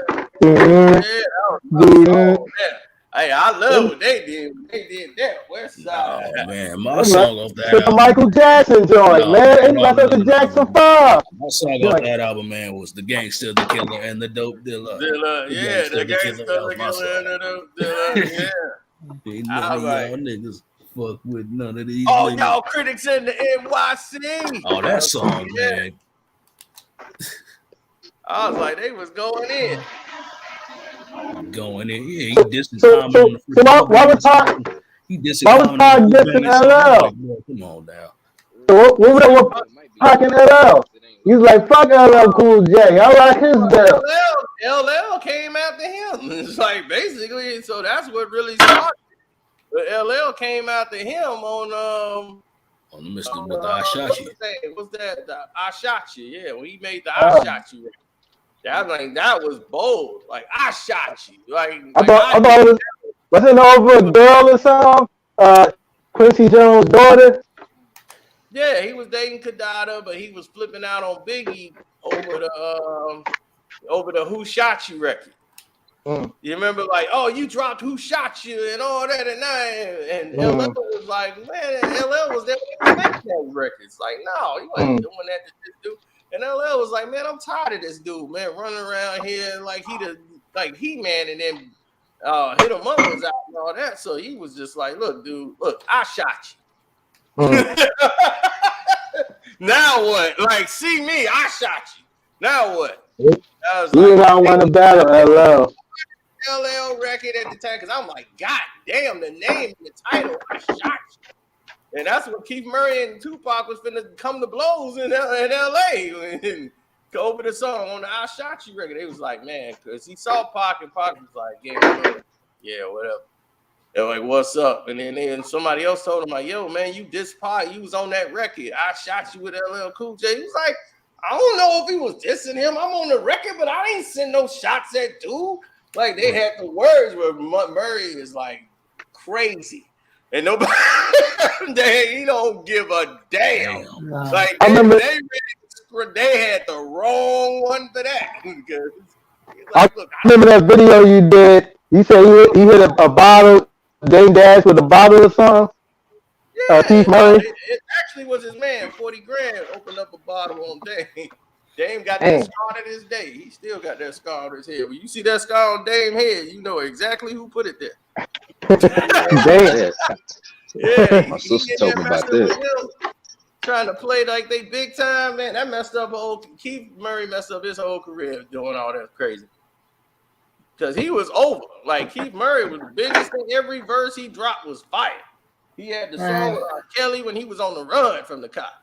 He dropped the music video with R. Kelly. Yeah, he in the house and that. I'm like, look at Murray. He on the run like a mother.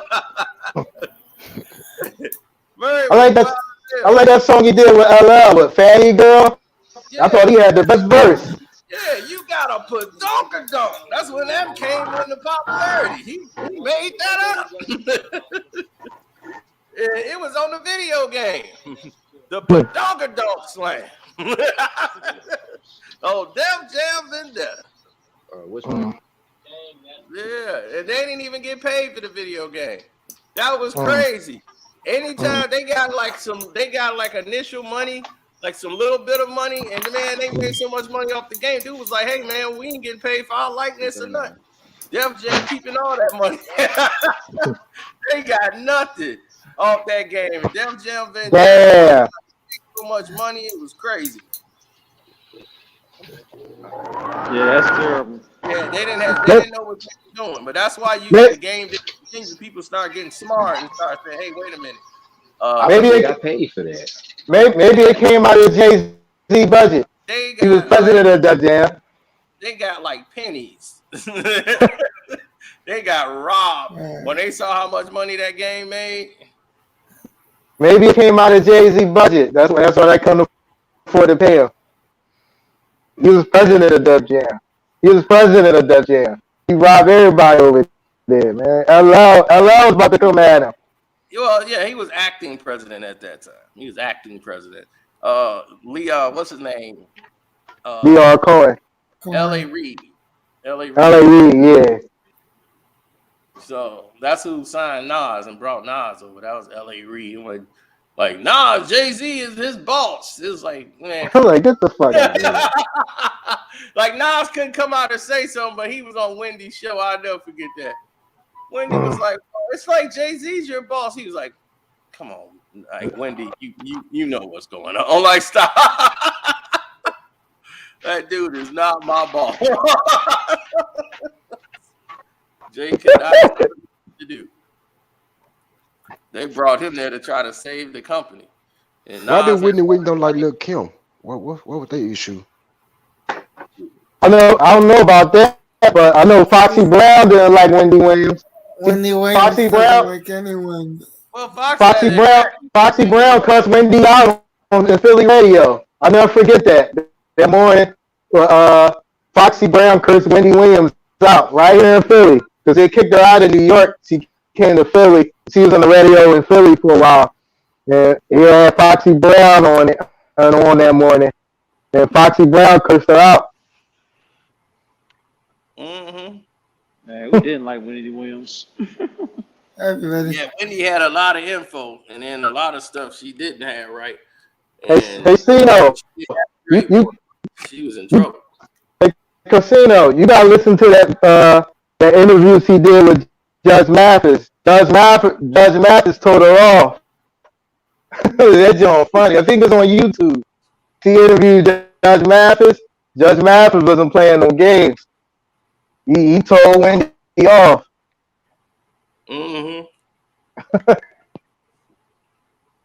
He's like, you got coke in your nose. You probably going in the bathroom right now. You snorting. Yeah, everybody there to have it. Like he's like, was too. Meth was like when she tried to air Meth out. Meth aired her out then. Like, look, I know where you be at, your dirty self. You out there hanging out with these dudes and going like they selling to you. You know, like you own that stuff. The Meth was busting them out. You want to talk about my wife and put her personal information out there? She ain't even told her family yet. You know, and you talking about my wife like that, and you ain't even speak to me. He was ready to snap. He didn't care. And it was women like, you know, I don't advocate no man hitting no woman, but she deserved it. Go ahead, Mel. I'm like, damn. I'm like, what the hell? They telling Mel to hit her. I remember Toto about to beat her ass because he said something about punk. I would have thought about that. Oh, no. She got beat up by Angie Martinez. I'll never forget that over Q-Tip. I think it was Q-Tip. I think they were dating Q-Tip at the time. And she had aired out their business or something on the radio, and they both was working at Hot 97. And Martinez caught her in there and put the hands on her. But she don't got the. But she don't got the energy for the other people. Roseanne told her off on her own show. racist ass Roseanne. She told her off on her own show. When Wendy ain't had no mouth for Roseanne.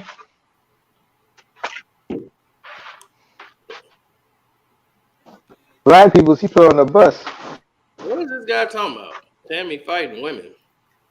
I'm looking at that. Yeah, I see that. I'm like, somebody kept saying that earlier. Who cares about dude? Are you talking about that thing he did earlier in the year when he was fighting with the girl outside the car or whatever? It was about a woman. She always got the energy. What's up, Alvin Kamara? What's up with him, man? Nothing. She doing good at her no. You said Kamala's still using her PTO. That's what's up. No, so Alvin Kamara, the running back. Oh, the running back. He a snitch. He a snitch. That's what it is. For real. Somebody said I had Shaq's out. Why? Just wow.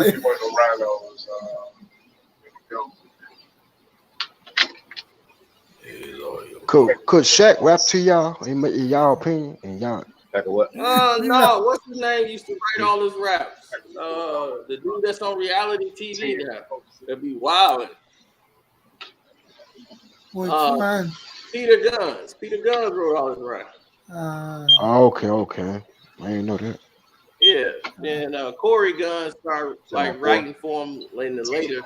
Yeah, Corey started writing for Shaq, but he took care of it. That's what I'm saying. Peter Guns had to worry about no money. Shaq was taking care of him his whole playing career. He had Peter Guns with him everywhere. Twism, the world is mine.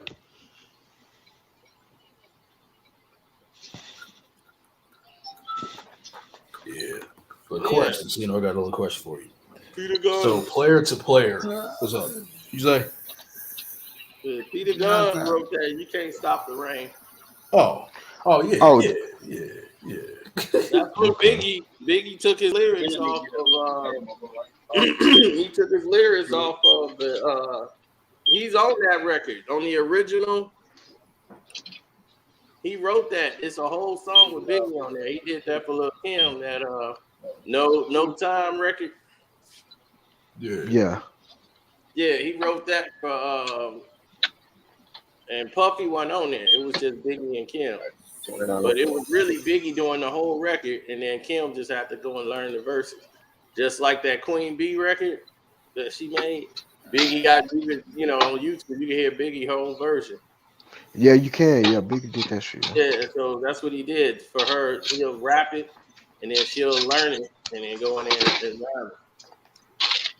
But that's how Big verse was on there. Like they'll just put Big part on there or have him rap a certain piece that he was gonna do. But his verse was on there. He used that verse that he was gonna use on that song with her. He used that for Shaq because Shaq needed something right away. He wanted to get Biggie on the album, and he was like, "Man, can you get a verse down here?" So he just took himself off the record, and Puffy was gonna do it. Puff was like, "I'm gonna be on the record." Plus, he was like, "Your verse is a little hard."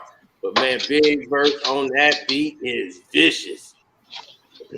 Big verse on No Time. When he kicked that verse that he kicked on that You Can't Stop the Rain, man, it went perfect with that No Time beat. I was like, yeah, now it sounds like where it's supposed to. Like this was designed for this. Yeah, everywhere I go, I gotta land there. How can niggas stand there and say I sound like that? How much? Was you talking about Pop when he said that line? Yeah, he was. Because Pop was talking about you trying to be like me. That's when he's like, sound like you. This dude done lost his mind. He's like, he must have really. Do we think we sound alike? But that's not what Pac meant. What Pac was meaning was like how he was taking baby and all that. When he was baby. He's like, oh, he trying to sound like me. You know, I used to say that. Stud like baby. Like that's a West Coast word. Like they used to say, oh, baby, all the time on the West Coast.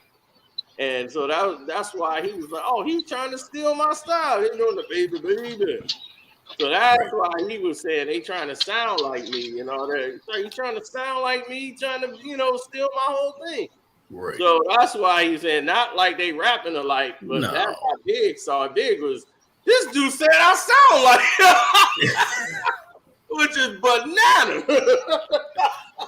Right. Oh, he did say that. I remember that. Yeah, I can nigga stand there and say I sound like them. Yeah, hello.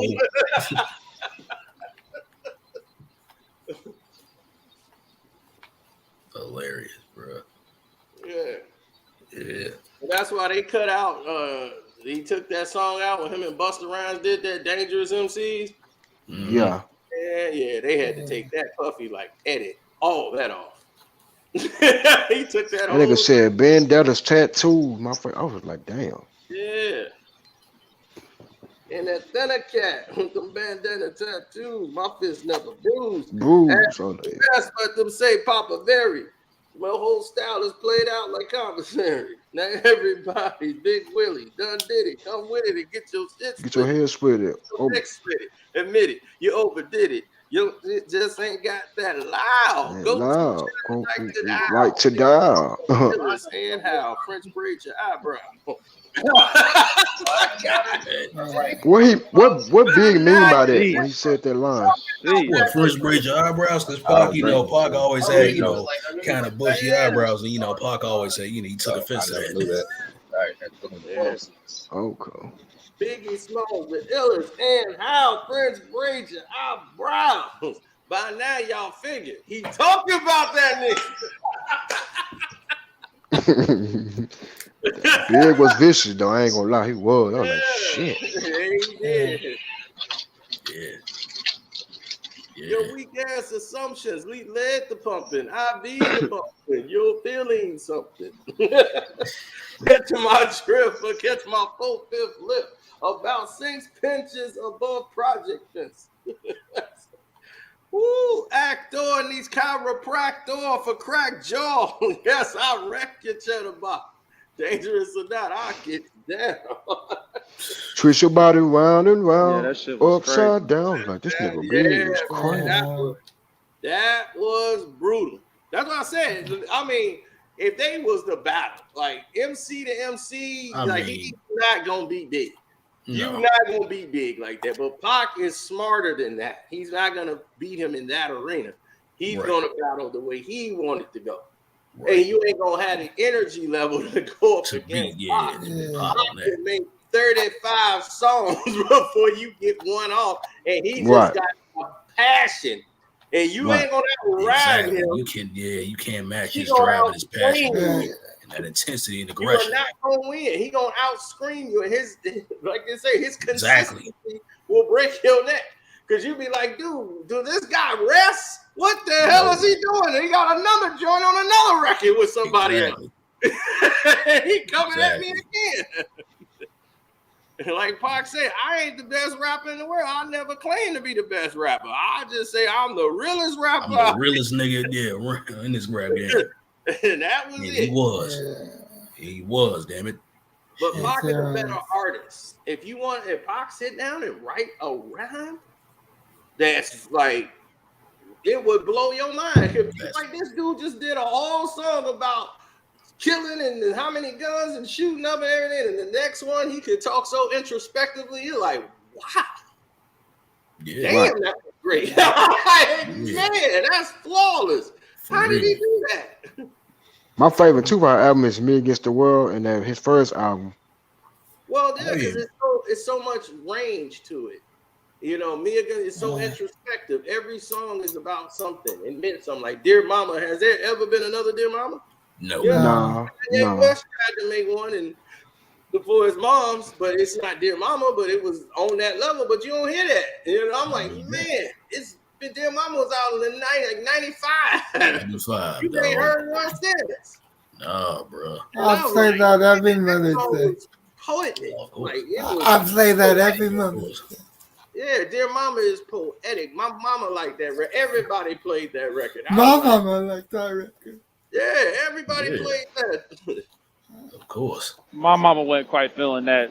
Really? My mama, she liked that. Yeah. Nah, my mama liked that track. Yeah, my mama loved She liked the Boys the Men version of. Oh. I know, right? That's another Mother's Day. I know, anthem, right? That's another Mother's Day anthem. So. Yeah. Right. Yeah, man. Pac, bro. Pac is his range, and he can make any type of song, dog. He can. Yeah, he could. That's what I'm saying. He had more range. So that's why when Biggie did, that was the whole knock on Big that he used to say, Biggie, all he keep talking about is drug dealing. All he talk about is getting money. That's all he talk about is getting money. Where's his brother's got a baby and all that? Like he can't make those kind of records. So and that was the knock on Big, because Big, like a lot of his raps is about, opening the safe. Basically.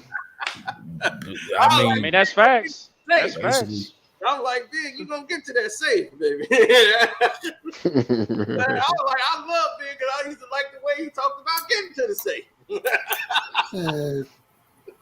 So I was like, kick in the door, waving the phone. So when he did Sky's the Limit, that's when he said he was the best. Yeah, that's why he was sitting there listening to it. It was playing back, and he was like, I did it. I mean, yeah, even though it was about his life, I mean, yeah, but because it was flawless, man. I mean, Sky's the Limit was flawless. Oh yeah, absolutely. Around that, it was flawless. So when he was sitting back listening to it, and they played it back when he finished it, he was just like, it just made him laugh. He just sit back laughing, listening to it, and he just threw his head like I did it. I did it. I'm the best in the game. I mean, it just felt like he did it. It was like they can't say nothing. I mean, yeah, but at the like same, nothing they can say now. Yeah, I mean, but that was about his life, though. But at that time, Pac was gone and he was the best. I felt like but it was flawless. It was like so flawless. Yeah, it was just the way he delivered. His delivery was different. Oh yeah, like when he did that Me and My B, when he was like, "You look so good, I suck on your daddy's dick." I never felt that way, bro. When he said that line, it was perfect. I said that's genius. Me and my cousin said the same thing. We said that is genius. Cause I said nobody would say nothing like that. That man knew that. I can't rock with that. I can't rock with that. But see, you wasn't around like really at that time. Hip hop is about being creative. It wasn't that he gay, like nowadays somebody said, "Yo, you sus, son." Like that's sus. That's mad sus. I make a pause. That meant like it was creative. What it was doing was getting your attention. Yeah, it was an attention grabber. Yeah, it was meant to grab your attention to the record, because you'll be like listening to something, and you hear that line, be like, "Whoa, what? What did he say? What's going on here?" Now you paying attention to the record. So it was like, man, he did it early in the rhyme, and I said, man, this is genius. I said, man, now he really gravitated you to the story. Now you finna pay attention to what he's saying. I'm like, I don't know about all that. I know that. I'm like, it's just a thing that another rapper could recognize and say that is genius. And I said, listening to that, I said, that's genius. That's how you deliver a line. I was like, that's shock value. It just shocked everything when he said that. Because that's just some old saying. And I was just like some old stuff somebody would say this to say how bad a chick was.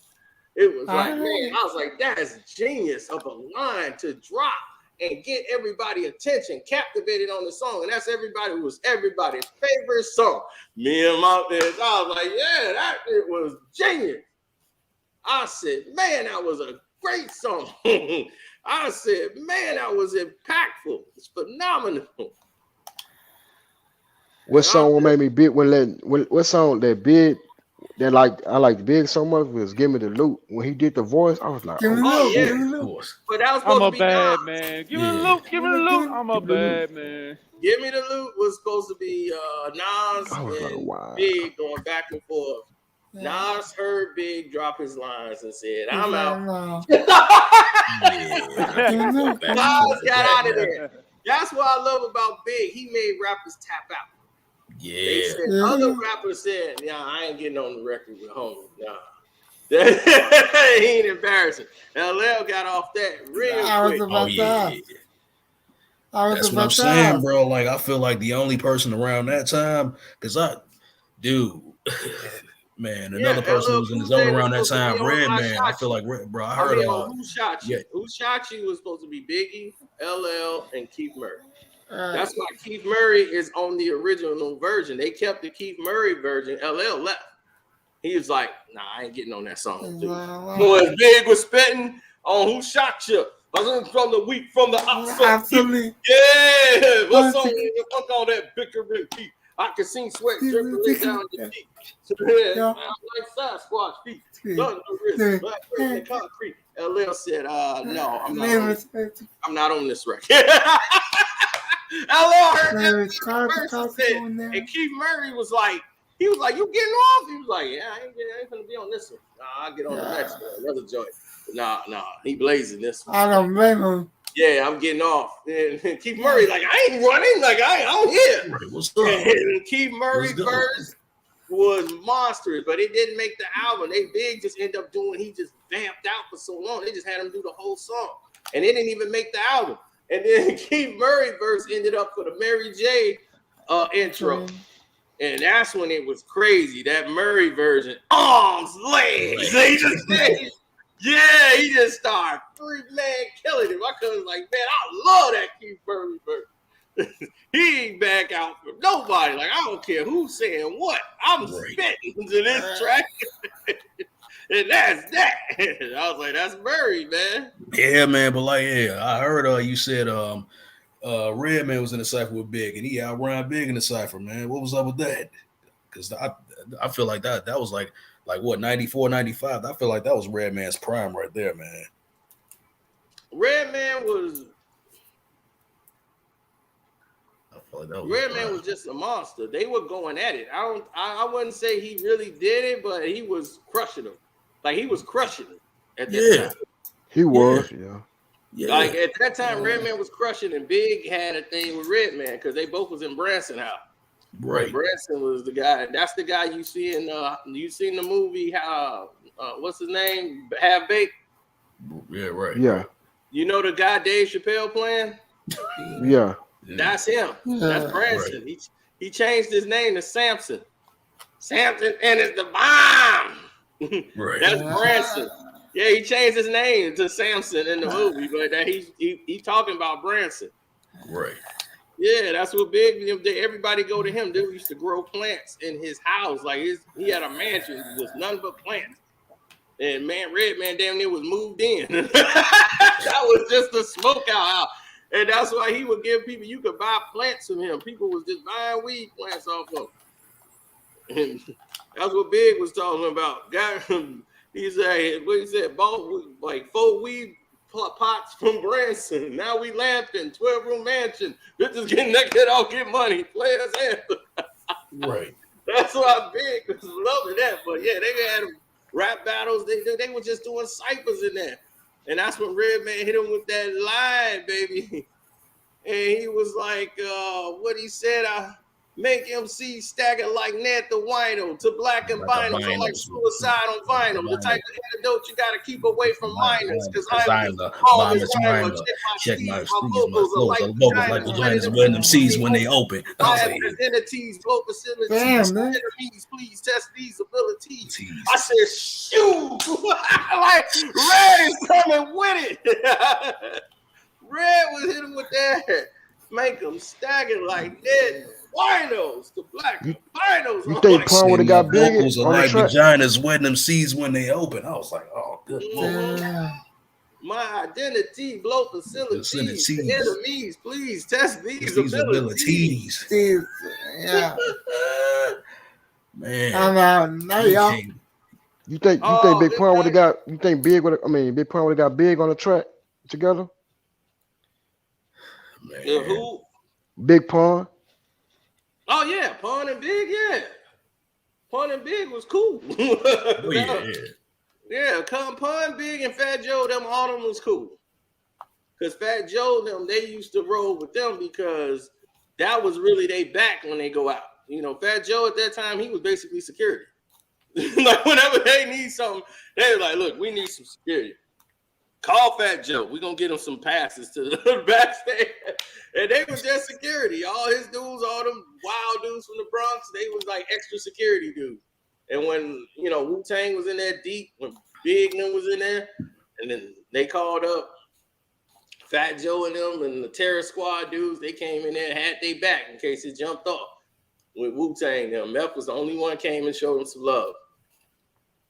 Yeah. And RZA was like riding with Ghost now. Like, RZA was mad at Puff and everything at that time. So it was crazy. Like Puffy was like, man, y'all messing up the sound of hip hop, making it corny. Basically hating. For all beers, rapping bullshit. He hated it. He hated what Puffy was doing, and then when they gave him the award over the Wu-Tang album, he couldn't stand it. And he's like, man, trying to make it fun, trying to make it, make it sound like some bubble gum type of music. This ain't no doctor, man. That's when they was talking about Mace. Quit running up on people talking about you and MC, man. It take years for this. This Dr. Seuss Mother Goose rapper. Quit running up on people with that book. Talking about you and MC.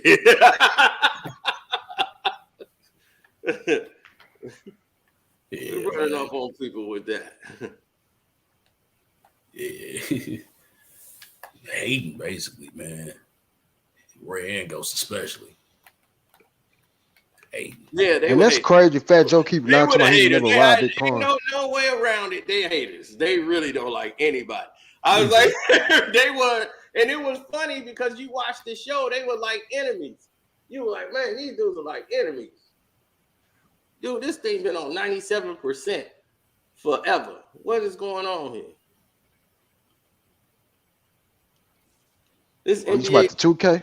Yeah, this 2K been charging forever. Like it's 3 minutes left. Told you, we've been sitting here this whole time watching every tip in the top. Playing it right now. Oh, man. I'm taking Jamil down. What team you finna play with? The guy who on the cover. Luke. Oh, God, no. We finna score 6,500 points. 6,500 points. So watch how you lose. That's funny, dude. Yeah, come on. Why? Looking for a score like an 800. Yeah, watch how you end up losing, dude. Trying to freaking score 800 with Luka or something. Yeah, I played Jamil. I was like, man, we can score on you at will. All thing you got him by, he know how to shoot those threes. Jamil ain't good. I played Jamil. I can score on him at will. His whole thing is he banking on him hitting all those threes. If those threes don't go in, he in trouble. Yep. He had James Harden in the Brooklyn Nets. I had Dallas. And of course, they're going to let him hit all them threes. He had James Harden. Then he started hitting with people like Brown and all them bums. I'm like, look, as soon as this thing, I'm going to show you. Because I was like, look, we was killing him. Like, Luka was scoring. Mm-hmm. Right. Yeah, I think it's because I'm live right now. That's probably what it is. Oh, this messing it up? It's probably because it seems to be paused and hadn't moved, and I don't know how long. Let me see if I hit something. It's been 2 hours, shit. Yeah. I'm about to start playing a game in a minute while I'm waiting. That's what I should have been doing. Start practicing a little bit. Oh, I'm going to do that, and I'm going to take Jamil out in a week. Yeah. Yeah, get a feel for that shot meter a little bit.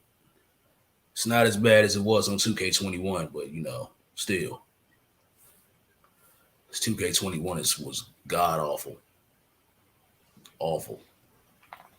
Did y'all play with the women's NBA sometimes on there? I tried a couple of times. Not really. Shout out to the women's NBA. I'm playing with this all-time teams that's on here. Oh yeah. The all-time 80s team versus the all-time 60s team. For real? Yeah. Wow. And y'all got me want to go get this game. Damn, I gotta go get this damn game now.